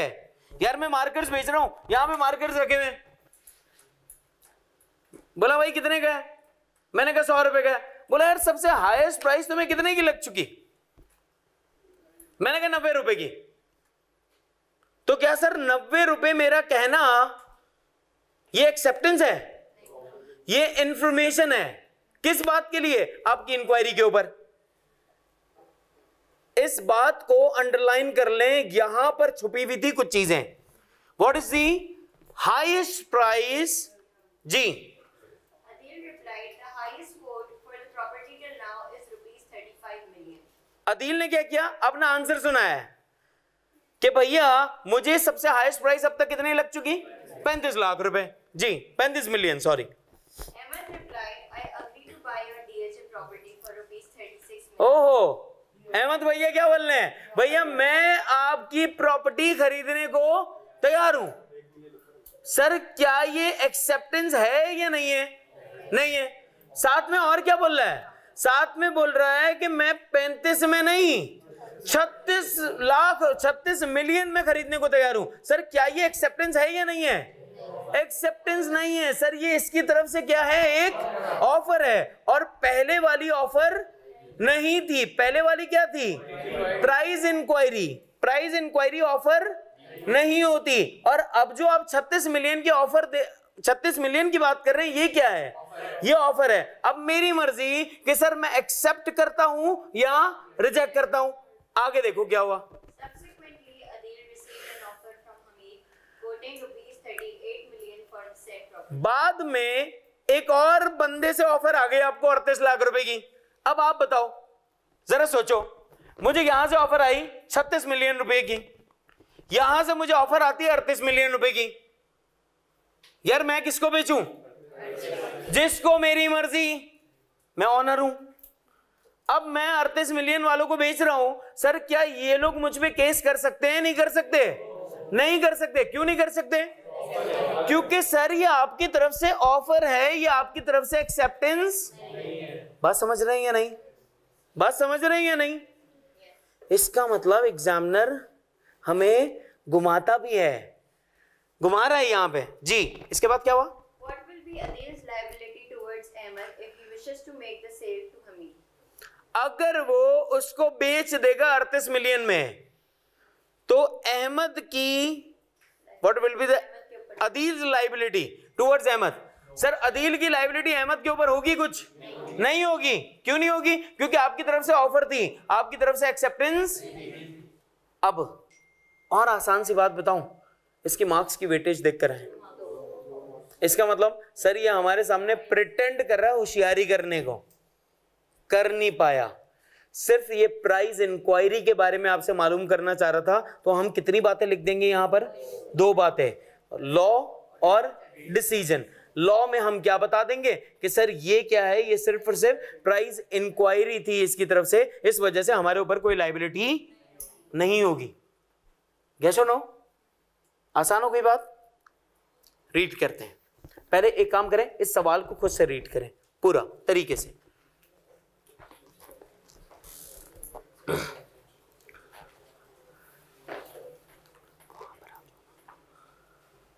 रीड कर लूं वहां जाके, बाद में करेंगे।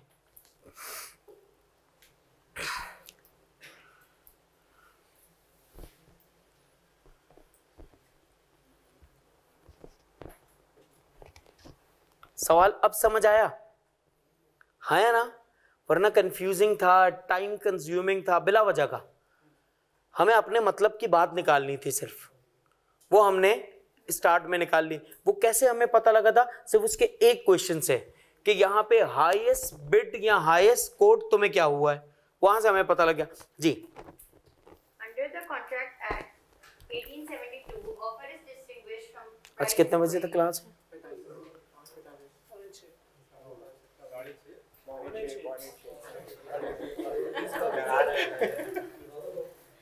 तो तेरे को मेरे साथ मजा नहीं आ रहा? अच्छा चलो। In case of price inquiry, the response from seller does not count as offer. On the contrary, if the buyer showed his interest in purchasing, he can make a valid offer. Therefore, letter sent on March 1, 2019 by Ahmed was a price inquiry which was duly replied by Adil. The response from Ahmed to purchase of property for rupees 36 million can be counted as offer. हाँ या ना? Yes. जी।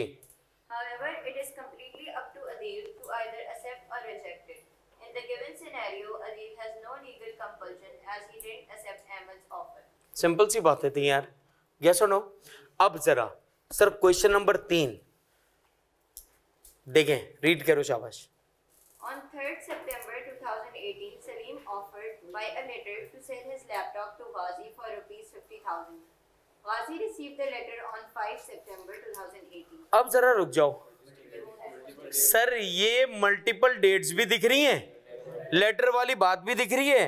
इसका मतलब sir यहां पर कोई मसला है और ये पोस्टल रूल के बारे में हमसे कुछ पूछना चाह रहा है जी। तो इसका मतलब पोस्टल रूल के लिए तैयार हो जाते हैं। कैसे तैयार होंगे, सबसे पहले इस तरह की चीजें बनाना स्टार्ट करते हैं कि सर लेटर निकला कब, लेटर पहुंचा कब, फिर उसने लेटर कब लिखा, इसको लेटर कब पहुंचा, फिर इसने रिवोक्ट कब किया, इसकी एक्सेप्टेंस कब निकली, इसने रिजेक्शन कब भेजी, रिजेक्शन पहले पहुंची या एक्सेप्टेंस पहले पहुंची? खुद से इस सवाल को देखो चुपचाप, शाबाश, खुद से इस सवाल को देखो, इनिशियली खुद से इस सवाल को देखो और बनाओ इस तरह जैसे कल हम बना रहे थे। शाबाश शाबाश, स्पीड में आ गया समझ। एक सवाल है इसमें, कितनी रिक्वायरमेंट्स हैं? तो कैसे? communication of the offer and acceptance and the revocation of an offer was complete.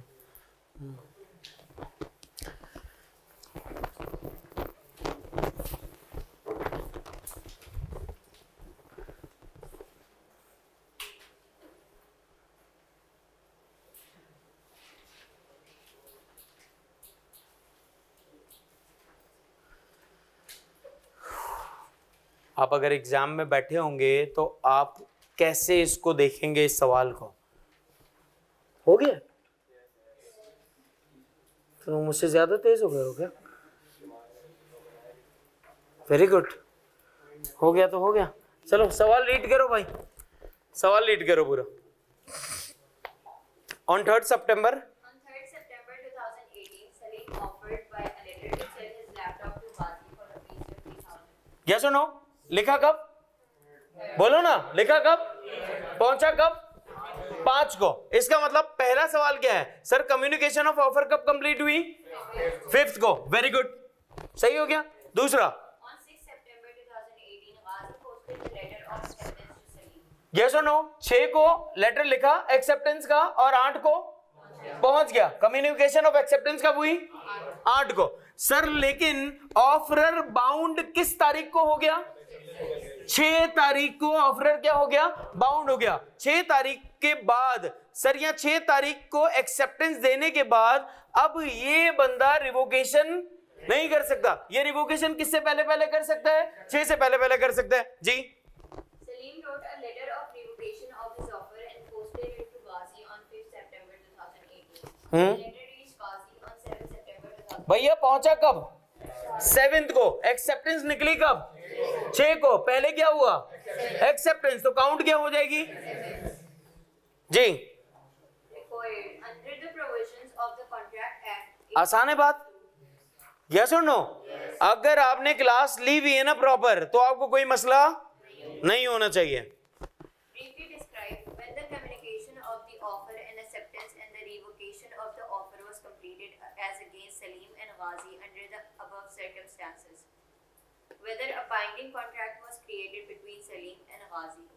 बोला भैया एक बाइंडिंग कॉन्ट्रैक्ट क्रिएट हो सकता है सलीम और गाजी के बीच में या नहीं हो सकता? सर हो सकता है बाइंडिंग कॉन्ट्रैक्ट, यस और नो जी? कितना? हाँ 2.5 मार्क्स है ये, ठीक है, 2.5 मार्क्स का है। और जो ऊपर वाली जो रिक्वायरमेंट्स हैं वो 2.5 मार्क्स की हैं कि ऑफर कब कंप्लीट हुई, एक्सेप्टेंस कब हुई, ये कब हुआ। इसका मतलब सर इस सवाल को कैच करना बहुत ही आसान है। किसको? पोस्टल रूल वाले सवाल को। यस और नो? पोस्टल रूल वाले सवाल को सर ग्रैब करना हमारे लिए क्या हो जाएगा? आसान हो जाएगा जी। डायरेक्टली क्वेश्चन नंबर 4 रीड कर लें।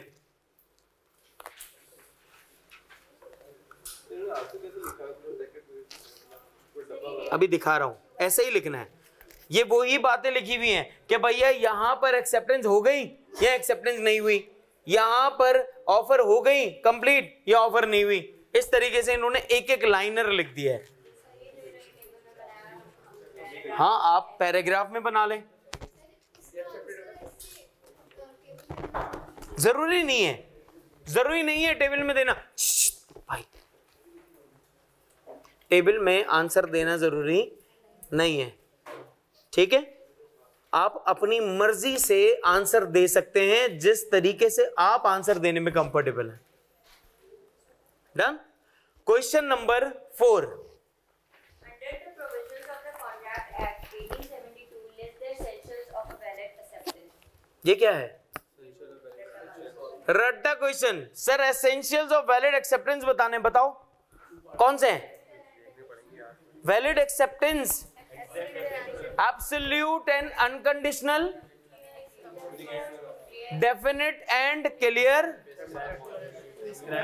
Prescribed mode, reasonable time, yes और no, communication to the offeror, offeror,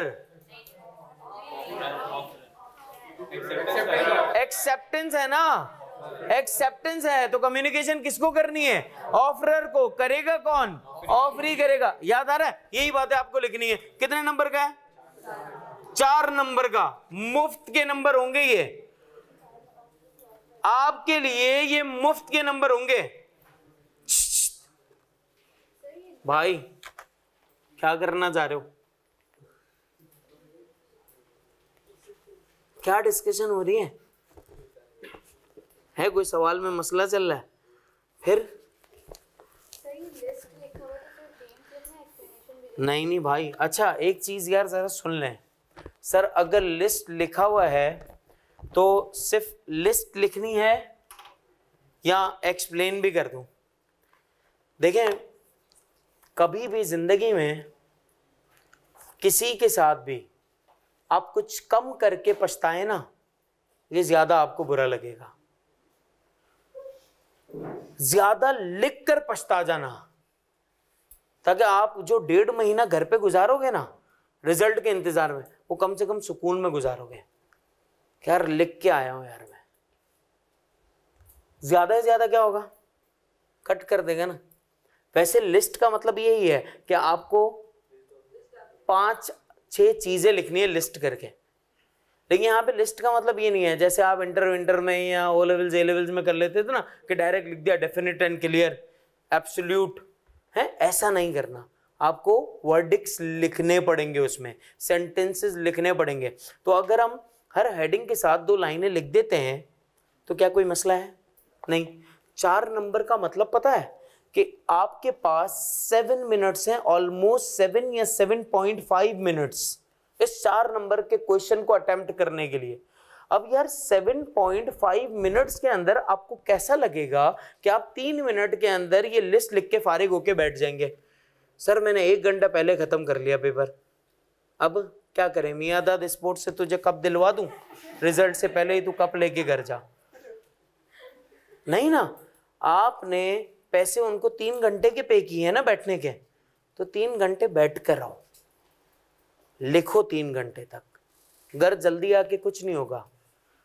कोई माँ बाप ने बहुत इज्जत नहीं देनी आपको, गालियां ही पड़ती हैं। हाँ मतलब कुछ भी आप बन जाओ गालियां ही पड़ेंगे, और गालियां पड़ना अच्छी हैं। माँ बाप से अगर आपकी जलालत हो रही है, बेइज्जती हो रही है, तो दुनिया में आपको इज्जतें मिलेंगी। आपके सामने मिसालें भी हैं तो माँ बाप से जलील होना अच्छा, ठीक है? तो मतलब आप जल्दी पहुंच के भी क्या कर लेंगे यार, सुकून से लिखते जाएं। ज्यादा लिख लीजिएगा बस, हैं भाई। सिर्फ एक आपने पॉइंटर उठाना है और लिखना स्टार्ट करना है और रुकना ही नहीं है। कोई रोके भी ना भाई 2 मिनट सुनना ही नहीं, लिखना। एक ही पॉइंटर उठा लिखते जाओ बस जी। हाँ भाई, अब बुरहान भाई रीड करो आवाज से। थैंक यू जी भाई Burhan. Badar, who is the owner of Mashhoor Associates, sent one of his employees Aftab in search of his pet horse, which had been missing for 5 days. समझ आ रही बात क्या हुआ? बदर भैया ने मशहूर एसोसिएट्स का जो ऑनर है उसने क्या किया, अपने एम्प्लॉय को भेजा, बोला भैया एक काम कर, मेरे हॉर्स को ढूंढ के ले आओ जो कि 5 दिनों से लापता है जी। Badar advertised a reward of ₹20,000 in a newspaper for anyone who finds his missing horse. क्या बोला? जो भी बंदा मेरा हॉर्स ढूंढ के ले आएगा उसको मैं क्या करूंगा? 20,000 रुपए दूंगा जी। Aftab, unaware of the newspaper advertisement, traced the horse. उसको क्या नहीं पता था? 20,000 रुपए की ऑफर उसको नहीं पता थी, लेकिन सर वो हॉर्स ढूंढ के ले आया। सवाल क्या होगा यार, क्या वो इंटाइटल्ड है इस अमाउंट के लिए या इंटाइटल्ड नहीं है? इंटाइटल्ड है या नहीं है? सर पहले तो आप क्या बताओगे, सर ये कौन सी ऑफर है? जर्नल ऑफर है। ये कौन सी ऑफर है? जर्नल ऑफर है। और सर जर्नल ऑफर के लिए जरूरी क्या है कि आपको क्या हो जानी चाहिए? नॉलेज आ जानी चाहिए, कम्युनिकेशन हो जानी चाहिए। किससे पहले? एक्सेप्टेंस से पहले, परफॉर्मेंस से पहले। अगर आपको नॉलेज नहीं है उस ऑफर की तो इसका मतलब ऑफर आपके लिए नहीं है, इसका मतलब आप इंटाइटल्ड नहीं है। किस चीज के लिए? 20,000 रुपए के लिए। डन। रीड कर लो जल्दी से सवाल। Subsequently, on knowing about the reward, Aftab made it from Badr. Under the provision of the Contract Act 1872, identify the type of offer which was made by the Badr. Also state whether Aftab would be able to create the amount of reward under the circumstances. आसान। अब जैसे मैंने आपको बताया ना, वैसे आप कभी भी जिंदगी में गलती नहीं करेंगे। कि सर जिंदगी में गलती कैसे? मतलब क्या आपने आधा सवाल रीड किया और अपना कंक्लूजन पूरा ड्रॉ कर लिया? ये आपको समझाने के लिए किया है मैंने कि सवाल मैंने पूरा रीड नहीं किया लेकिन कंक्लूजन पूरा ड्रॉ कर लिया जिंदगी का। ऐसे आपने नहीं करना, क्योंकि एग्जामिनर कभी भी क्या कर लेगा? यू टर्न ले लेगा, स्टेटमेंट ही चेंज कर देगा। ये भी बोल सकता है ऊपर जो कुछ लिखा है सब गलत था। अगर आप नीचे तक आए नहीं रीड करने के लिए तो गया। हाँ सही है। तो ऐसी हरकतें आप नहीं करेंगे। ये आपको समझाने के लिए कर रहा था मैं, ये आपको सिर्फ समझाने के लिए किया मैंने कि आप ऐसा नहीं करेंगे। ये बेटा ये याद रखनी है आपने चीजें। ये आपको शायद लग रहा होगा अबे तफरी कर रहा, तफरी नहीं कर रहा। या आपको अगर याद नहीं रही ना एग्जाम में छोटी छोटी बातें, या कुछ ऐसी एग्जाम्पल्स एग्जामिनर आपको देगा जो आप कहेंगे अरे ये तो सेम बात सर ने बोली थी, ऐसी सेम एग्जाम्पल हमने सुनी थी, तो आप उसी को अज्यूम करके सवाल रीड करना स्टार्ट करके आप बोलोगे हाँ वही होगा। तरीके से रीड करना। डन जी। सवाल पढ़ो 6। Murad offered his car to Sanam for rupees 4 lakh. Sanam accepted the offer and अच्छा भाई, मुराद भैया ने क्या किया? सनम को ऑफर किया कि अब मैं अपनी कार बेचना चाहता हूं, और सनम ने एक्सेप्ट कर ली। अब and enclosed a pay order of rupees 1,50,000 with the promise to pay the balance in monthly installment of rupees. अब आप सोचो एग्जामिनर क्या कर रहा है? वो ही बात कौन कहता है कि सर एग्जामिनर रिपीट टेलीकास्ट नहीं करता? सेम सवाल रिपीट किया है, वो वाला जो इसने पहले किया था। अगर आपने पास पेपर्स देखे हैं तो आपको यह भी अंदाजा होता जाएगा कि एग्जामिनर के पास भी सोचने के लिए ज्यादा सवाल नहीं है। वो यही काम को क्या करेगा? रिपीट भी कर सकता है। तो लोग कहते हैं अबे सीए में रिपीट नहीं होगा। होगा, होगा कभी कभी। ठीक है, इसीलिए आपको इतने मल्टीपल सवालात दिखा रहा हूं पास पेपर्स के, ताकि आपको यह पता हो कि एग्जामिनर का दिमाग कितना है। जी सही है, आंसर पता लग गया? क्या आंसर?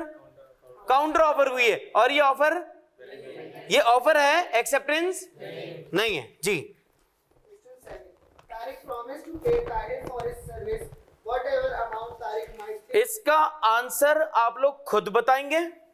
ठीक है, इसको ऐसे रीड करना है कि हमें खुद ने इसका आंसर बताना है, और आंसर देखना भी नहीं है। चलो आप बताओगे भाई। Whatever क्या नाम है भाई का? Tariq might think reasonable. क्या नाम? समीर। हाँ भाई समीर, आप बताएंगे इसका आंसर। सवाल रीड करो। Tariq promised to pay Tahir for his service whatever amount Tariq might think reasonable. Tahir is no dissatisfied with the amount paid by the Tariq. Explain whether Tahir can sue Tariq. पहले खुद से तरीके से एक बार फिर से ये सवाल को रीड कर लें, बहुत ही क्लियर है यार सवाल।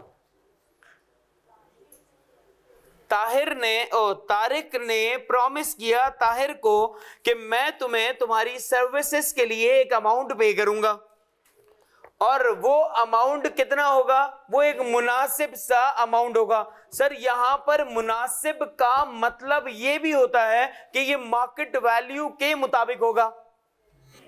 इसका मतलब क्या है? वो मार्केट वैल्यू के मुताबिक होगा। लेकिन सर मार्केट वैल्यू के मुताबिक कितना? क्योंकि सर्विसेज की तो कोई वैल्यू होती ही नहीं है, सर्विसेज की कोई फिक्स वैल्यू नहीं होती है ना? सर्विसेज की कोई फिक्स वैल्यू नहीं होती यार। एक बंदा आपकी कार बनाने के पैसे डिफरेंट लेता है, दूसरा बंदा कार बनाने के पैसे डिफरेंट लेगा। एक बंदा कार वॉश के पैसे डिफरेंट लेगा, दूसरा बंदा कार वॉश के पैसे डिफरेंट लेगा। इसका मतलब सर्विसेज की वैल्यू क्या हो सकती है, डिफरेंशिएट हो सकती है, वो आप मेजर नहीं कर सकते जी। अब इसने कहा भैया मैं आपको रीजनेबल अमाउंट पे करूंगा। अब वो एग्री भी कर गया, हाँ भाई ठीक है, जो भी मुनासिब लगे पे कर देना, जो मुनासिब लगे पे कर देना। अब उसने जो पे किया वो उसको मुनासिब ही नहीं लगा, वो उसको मुनासिब नहीं लगा। सर बीच में डिस्प्यूट होगा, दोनों के नहीं होगा। आपने ऑटो रिक्शा रोका और आपने क्या बोला, बोला भैया एक काम करो वहां लालू खेत ले जाओ। अब उसने क्या किया, आपने कहा पैसे, उसने कहा यार जो मुनासिब हो। अब उसके दिमाग का मुनासिब 500, आपके दिमाग का मुनासिब 75 रुपए। ये सुनो, अब ये सोच रहे थे 75 दूं, 80 दूं, 100 रुपए दूंगा तो ये पता नहीं छुट्टे होंगे नहीं होंगे। अब आपके दिमाग में ये चल रहा है, उसके दिमाग में वो चल रहा है। जब आपने उसको पे किया, सर उसको रीजनेबल लगा ही नहीं, हट गई उसकी। इसका मतलब क्या हुआ कि सर क्या यहां पर ऑफर क्लियर थी या नहीं थी, अनक्लियर ऑफर थी। यस और नो, ऑफर क्या थी, वेग थी। ऑफर क्या थी, वेग ऑफर थी, डेफिनेट क्रिस्टल क्लियर नहीं थी। तो ऑफर क्या होनी चाहिए, एग्जैक्ट होनी चाहिए, क्लियर होनी चाहिए। अगर वो क्लियर नहीं होगी तो वो क्या पैदा करेगी, डाउट्स पैदा करेंगे, वो कंफ्यूजन्स पैदा करेंगे। इसी वजह से ऐसी ऑफर को हम वैलिड ऑफर काउंट नहीं करते। जी बुरहान भाई। The main issue is dissatisfaction with जानी सवाल, खाली सवाल आंसर समझ आ रहा है ना आप लोगों को। मतलब आपको सवाल पता होना चाहिए कि सर इस सवाल में बात क्या हो रही है। भाई प्लीज, how या आखिरी, हाँ and on what grounds a proposal is stand before। क्या मतलब,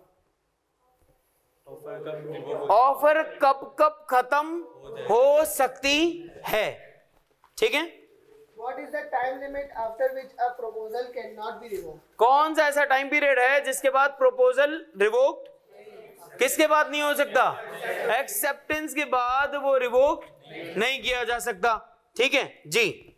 इसके बाद जी ये क्या था, ये स्ट्रेट रट्टे वाला क्वेश्चन पूरा कितने नंबर का है, 4 और 3, 7 मार्क्स जी। सर ये जो क्वेश्चन नंबर 7 है इसमें मेन इशू डिससैटिस्फैक्शन लिखा हुआ है, तो कोई और भी तो हो सकता है, कम्युनिकेट नहीं करेगी, जो आपकी मर्जी, अपनी मर्जी से कोई जो आपकी मर्जी, आप बादशाह होंगे अपने पेपर के, ठीक है। जो आपकी मर्जी, जो आपकी अंडरस्टैंडिंग हो रही है उस हिसाब से आप लिखेंगे, अंडरस्टैंडिंग आपकी सही ही होगी। द रीजन बीइंग सर आप सबने जो रीड किया है वो तो लॉ ही रीड किया है, कॉन्सेप्ट तो सेम ही है ना, आप वर्डिक्ट कोई भी इस्तेमाल कर लें, ठीक है जी भाई। Differentiate between an offer and invitation to offer. Give at least 4 examples of invitation. बता सकते हैं ऑफर और इनविटेशन टू ऑफर की एग्जैक्ट आपने 4 बातें लिख देनी है। सर ये बातें याद कर लीजिएगा, ये बातें याद कर लेनी है जी। X offered the post of accounting to Y to discuss the matter with his parents and convey his decision to X by the end of the week. At the end of the week, Y resigned from his present job and went to X to signify his acceptance of the offer, but was told that the post has been given to another person. What remedy is available to Y? सवाल समझ आया नहीं ना? सवाल हमेशा आपने सुकून से रीड करना है। अबे हम कोई अंग्रेजों के साथ थोड़ी पले बढ़े जो इतनी स्पीड में हम रीड भी कर लें, हमारी अंडरस्टैंडिंग भी हो जाए, हमें सब समझ भी आ जाए, पॉसिबल थोड़ी है।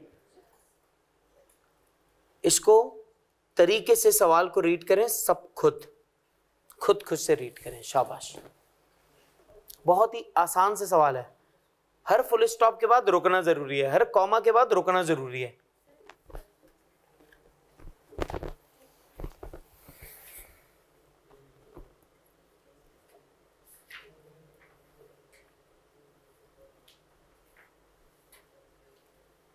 नींद आ रही है? ग्लासेस का है पेन ना, अच्छा यहाँ दिख जाएगा। ओके कुछ समझ आया? दिए पता नहीं मुझे। X offered the post of accountant to Y। X ने क्या किया? अकाउंटेंट की पोजीशन ऑफर की Y को। To discuss the matter with his parents, और तुम अपने मम्मी पापा से भी पूछ लो।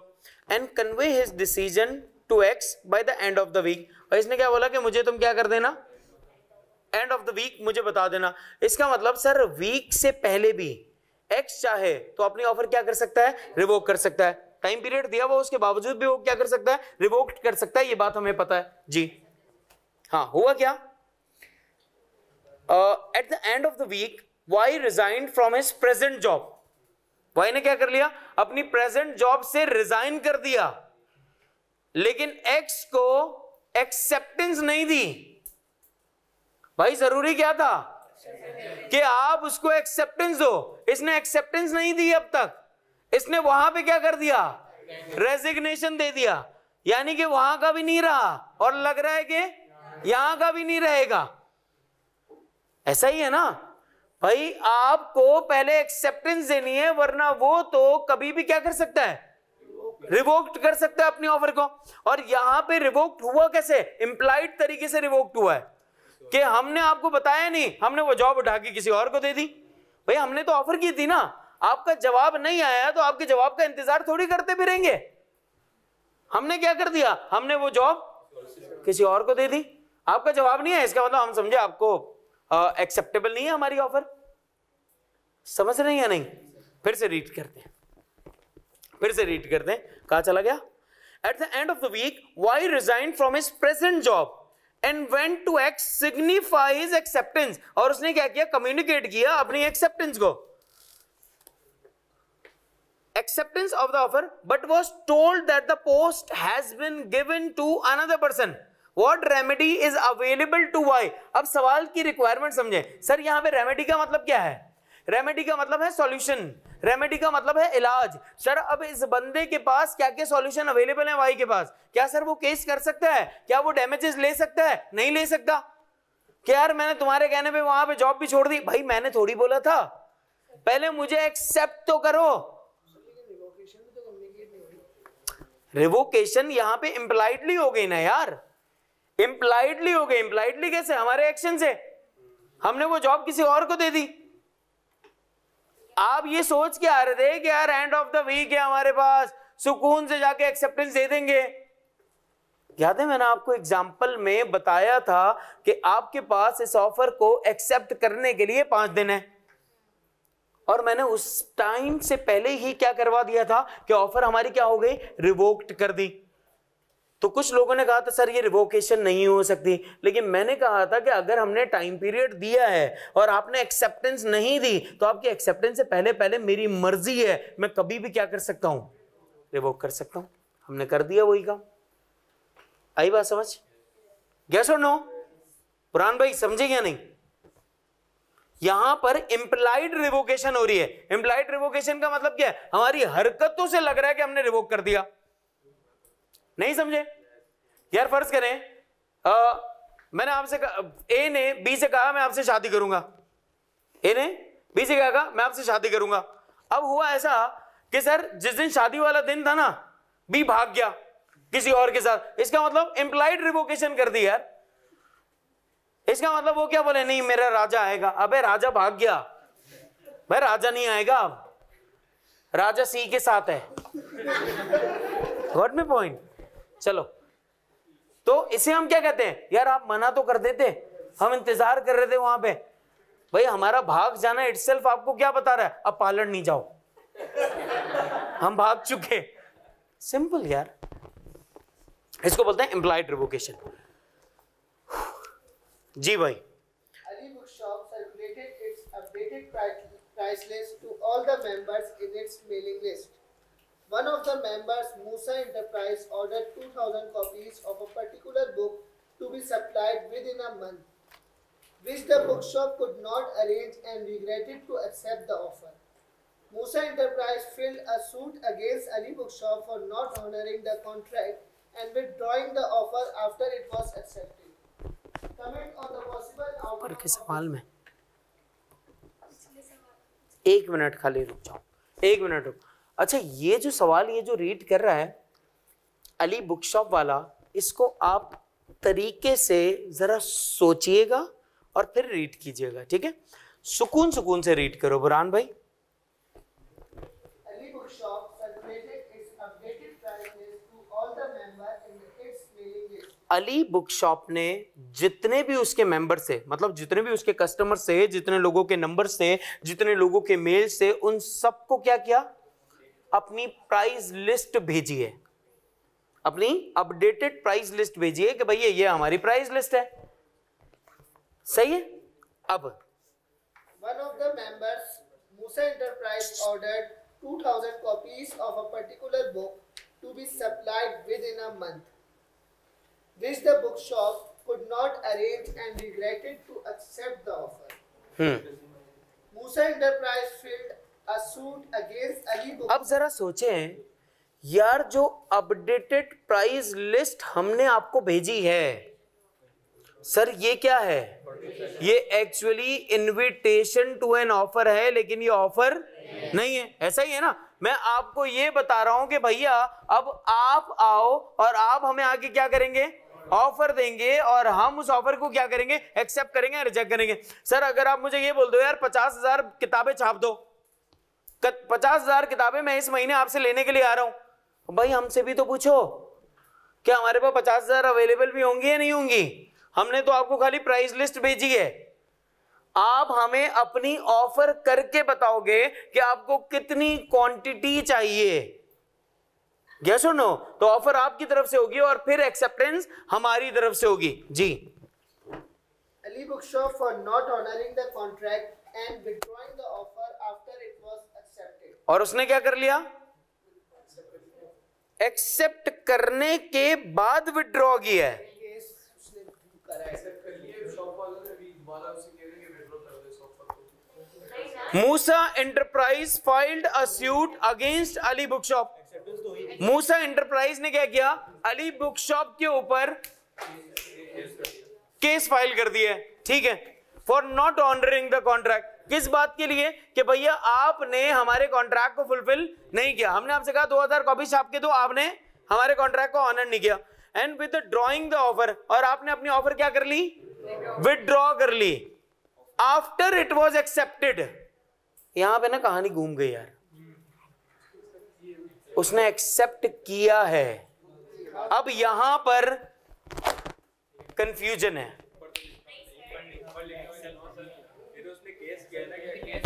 हाँ, उसको नहीं लग रहा। अबे आप समझो, ये खाली उसको नहीं लग रहा, ये आपको हर तरीके से केस को होल्ड करना है। अब ऊपर इसने शायद कोई क्लू दिया हो, जरा देखते हैं। मैं रीड कर रहा हूं, इस सवाल को आप सुनेंगे। Ali book shop circulated its updated price list to all the members in its mailing list. ठीक हो गया। One of the member, Musa Enterprise, ordered 2,000 copies of a particular book to be supplied within a month.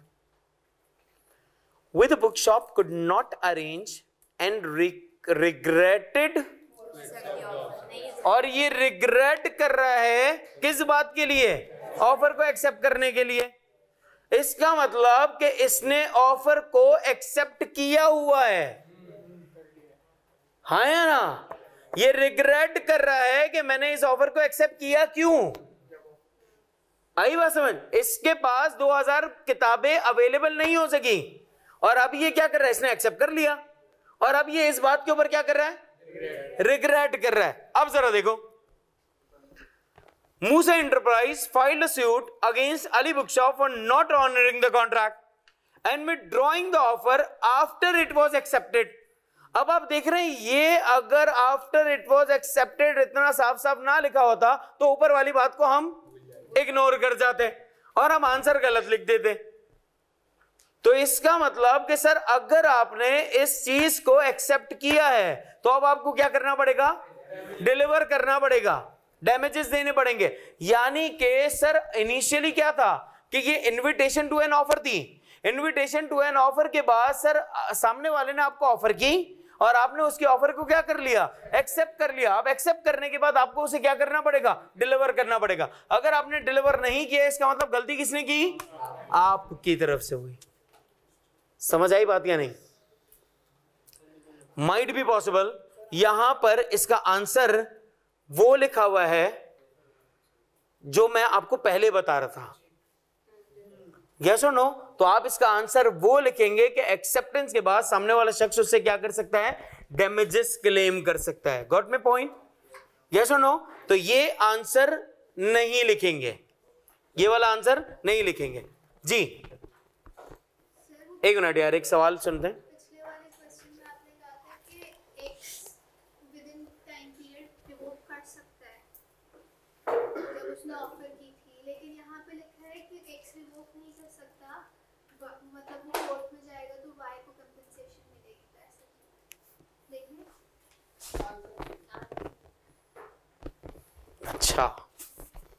अच्छा भाई, कहां लिखी हुई है वाली बात आंसर में?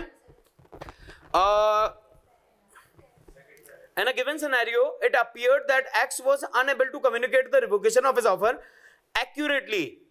X ने अपनी ऑफर को रिवोक नहीं किया प्रॉपर्ली, ठीक है?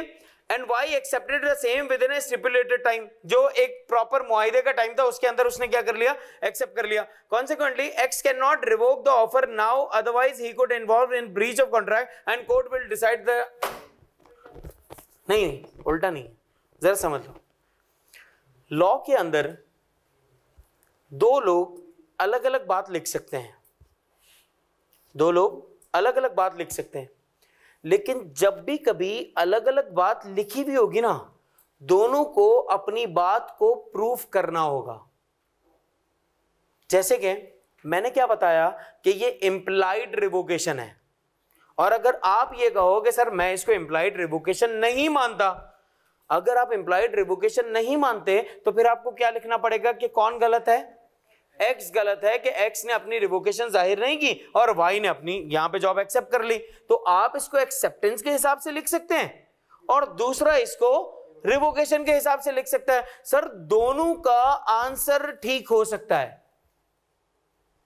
आपने सिर्फ सही बात रीजनिंग के साथ सामने वाले को बता देनी है बस।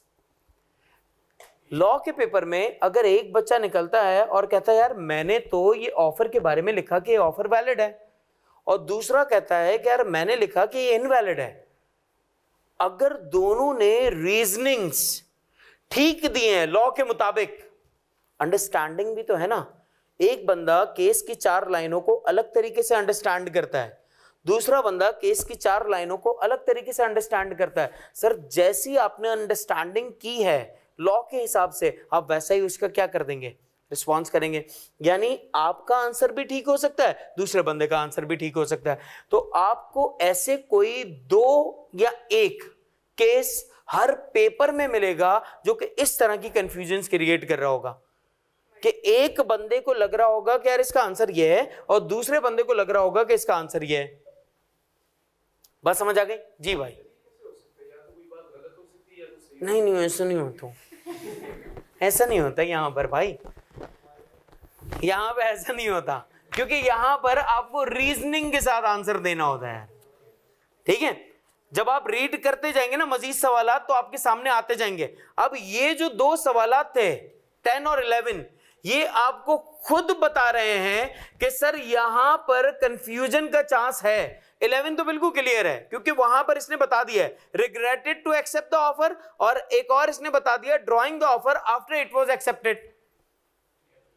11 तो क्लियर है, लेकिन 10 के अंदर ना ये बात छुपी हुई है कि एक समझ सकता है कि इंप्लाइड रिवोकेशन है और दूसरा समझ सकता है सर एक्सेप्टेंस दे दी। अब आप सामने वाले शख्स के ऊपर क्या कर सकते हैं, केस कर सकते हैं कि मेरी जो जॉब गई उस जॉब के मेरे महीने के जितने पैसे आते थे, जब तक जॉब नहीं लगती मुझे पेमेंट करते जाओ। यस और नो? मैं यही कह रहा हूं कि वो अंडरस्टैंडिंग गलत हो गई है, अंडरस्टैंडिंग गलत हो गई, ये 2 वर्ड छुप गए, नजर से ओझल हो गए, इस वजह से मैंने कहा ये वाला आंसर गलत है 11 वाला। सही हो गया? डन जी। बुरहान भाई खाली 7 मिनट बचे हुए हैं और हैं सवालात जी। कि उसने इस बात पे केस करा है कि इसने ऑफर विथड्रॉ करी है, किसने? तो फिर इस हिसाब से वो जो उसकी प्राइस उसी को ऑफर काउंट करता ये आंसर ही गलत लिखा हुआ है क्वेश्चन में। ऑफर विथड्रॉ नहीं की, withdrawing the offer after it was accepted. After it was accepted. Withdrawing the offer. ये इनविटेशन टू एन ऑफर था, उसने ऑफर किया, सामने वाले शख्स ने एक्सेप्ट कर लिया। समझे बात? यहां पर एक्सेप्टेंस हो गई है। अब एक्सेप्टेंस के बाद अगर वो विड्रॉ करता है या अपना कमिटमेंट पूरा नहीं करता तो सर वो सजा का मुस्तहिक है, वो डैमेजेस का मुस्तहिक है। डन है भाई? यहां देख लो यार प्लीज, जल्दी जल्दी। जाहिद वाली बात रीड कर लो बुरहान भाई जल्दी। Zahid made an offer to Yasin to sell his car for rupees 50,000. If he sends his acceptance by telegram, immediately on receiving the offer, Yasin sends a letter of acceptance instead of a telegram. You are required to explain whether a contract has. यार ये बहुत ही आसान सी बात है, बहुत ही आसान सी बात है। एक बार फिर से रीड करो, आपको ये बात पता लग जाएगी। यार मैंने आपको जिस मोड ऑफ एक्सेप्टेंस कहा था कि आपने इस मोड या इस मीडियम के थ्रू एक्सेप्ट करना है या आपने इस मैनर के थ्रू एक्सेप्ट करना है, लेकिन आपने उस मीडियम या मैनर के थ्रू एक्सेप्ट नहीं किया तो इसका मतलब सर ये एक्सेप्टेंस नहीं होगी। ठीक है? डन जी। Offer to sell his house. अच्छा ये आ ऑफर नहीं है, ये मिस्टर ए है। ठीक है? ये मिस्टर ए है। ये आपके साथ ऐसा हो सकता है कि सर आप बोलो अबे यहां तो खाली एक ही बंदा है जो बातें कर रहा है अपने ही साथ। ऐसा हो सकता है क्योंकि एग्जाम का प्रेशर डिफरेंट होता है आपके साथ जी। He offered to sell his house to B at price of rupees 2 million and promised to keep the offer valid till April 30, 2001.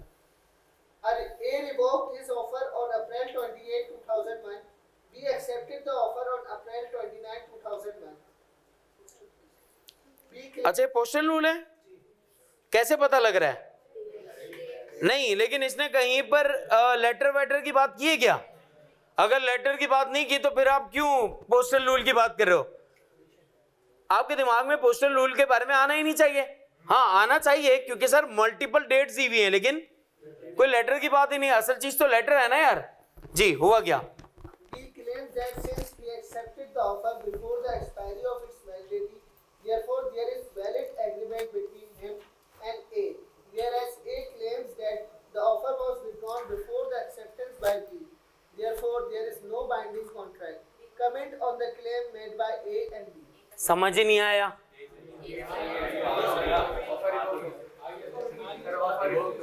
क्या तुमने सवाल ही नहीं सुना? तुम मेरी तरफ तो देख रहा था। तुमको खुद से अकेले से पढ़ना है तो तू बाहर बैठ जा ना भाई। हुआ क्या? मैंने सवाल ही नहीं सुना, मुझे पता ही नहीं क्या हुआ। मैं पढ़ लूं एक बार। आओ भाई। A offered to sell his house to B at price of 2 million. A ने ऑफर किया कि मैं अपना घर बेच रहा हूं 2 मिलियन का and promise to keep the offer valid till 30th April. और ये वादा कर रहा है कि भैया ये ऑफर कब तक है खुली हुई, यानी टाइम पीरियड गिवन है। और टाइम पीरियड क्या गिवन है? 30 April. A revoked his offer on 8th April. A ने अपनी ऑफर 8 अप्रैल को ही क्या कर ली? वापस ले ली। B accepted the offer on 29th April. B ने और 28 को ऑफर वापस ले ली और बी ने अपनी एक्सेप्टेंस कब दे दी? 29 को। पहले क्या हुआ? रिवोकेशन। तो रिवोकेशन काउंट होगी या एक्सेप्टेंस? रिवोकेशन काउंट होगी। आगे क्या हो रहा है? B claims that since he accepted the offer before the expiry of therefore there is valid agreement between him and A, whereas A claimed that the offer was withdrawn before the acceptance by B, therefore it is not a binding contract. binding contract है या नहीं है? नहीं है। क्यों नहीं है? क्योंकि सर आपने पहले ही क्या कर लिया है? रिवोकेशन कर लिया है। सिंपल सी बात थी। ऐसे घुमा रहा था आपको।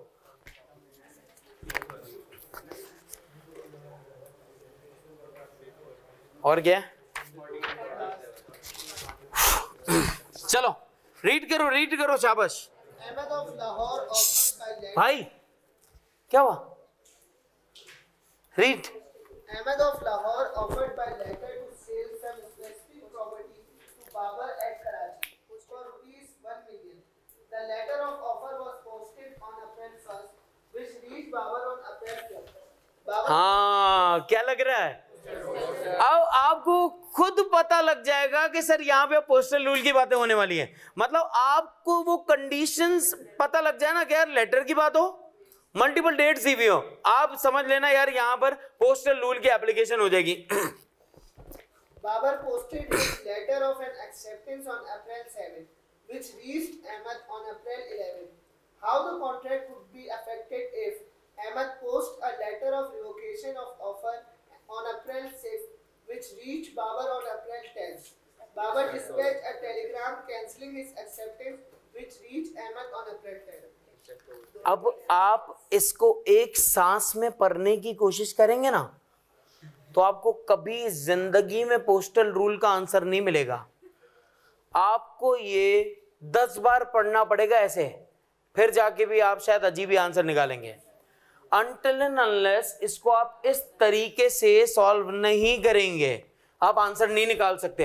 ये देख लें भाई, ये आपने आज सवाल रीड किया ना, तो आपको पता लगा है कि सर अगर ये मैंने एक सांस में रीड किया, ये मैं 10 बार रीड करूंगा तब भी मैं उतना ही समझूंगा जितना पहली बार में भी नहीं समझा है। 10वीं बार में भी उतना ही होगा कि कुछ भी नहीं समझ आएगा। तो आपने करना क्या है, आपने ये बताना है इसने ऑफर कब किया, इसके पास पहुंचा कब, इसने एक्सेप्टेंस कब दी, इसके पास पहुंची कब, इसने रिवोकेशन कब दी, इसके पास पहुंची कब, इसने रिजेक्शन कब दी, इसके पास पहुंची कब। अब सब कुछ सामने सामने होगा। 4 चीजें, ये 4 रिक्वायरमेंट्स का आंसर हो सकती हैं आपके। आसान हो जाएगा। अब जरा कुछ बातें सुन लें। अच्छा, पहले मुझे ये बता दें, एक मिनट, अभी कुछ कहीं नहीं जा रहे, कहीं नहीं जा रहे, कहीं नहीं। मुझे ये बताएं, समझ आ गया? आपको लग रहा है सर ये मैनेजेबल है? अगर हमने तरीके से कॉन्सेप्ट सुन लिए हैं तो हम आंसर कर सकते हैं। अब जरा कुछ चीजें सुन लो। आज से आपका कुछ होमवर्क स्टार्ट हो गया है। हर चैप्टर जब भी खत्म होगा आपको 2 काम करने होंगे। 2 काम कौन सा? एक, आपको समरी बनानी है। समरी कैसे बनती है? सर आपने कभी इस तरह से फ्लो चार्ट्स वगैरह देखे हैं? जैसे कि सबसे पहले हमने क्या डिस्कस किया था? ऑफर। सर एक पेज के अंदर आपकी पूरी समरी आ जानी चाहिए। 1 से 1.5 पेज में आपकी पूरी की पूरी पूरे चैप्टर की समरी आ जानी चाहिए। ऑफर की डेफिनेशन आप यहां पे लिख देंगे। ऑफर की डेफिनेशन आ गई। इसके बाद फिर हमने क्या रीड किया था, क्या समझा था? Types of an offer. Offer की टाइप, स्पेसिफिक, जनरल और एक्सप्रेस, इंप्लाइड, क्रॉस। सबके नीचे सर ये क्या होती है? For specific person, specific community, specific religion. फिर ये क्या है? To the world at large. अगली बात इसके अंदर क्या लिखेंगे कि सर इसके अंदर एक कंडीशन है, और वो कंडीशन क्या है कि सर कम्युनिकेट हो जानी चाहिए। यस और नो। एक्सप्रेस क्या होता है? इन वर्ड्स और इन राइटिंग। सर इंप्लाइड क्या होता है? Circumstances, appearance. अब आप खाली वो एक पेज आप बना, ये जो आज आप मेहनत करेंगे ना एक पेज के ऊपर, इट टेक्स टाइम। इसमें तकरीबन आपको कोई 1.5 से 2 घंटा लगेगा तरीके से सोच सोच के।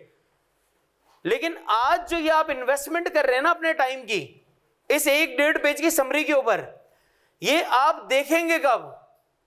ये आप एग्जाम की रात को रजिस्टर्स, किताबें, बुकलेट सब कुछ साइड पे रख देना।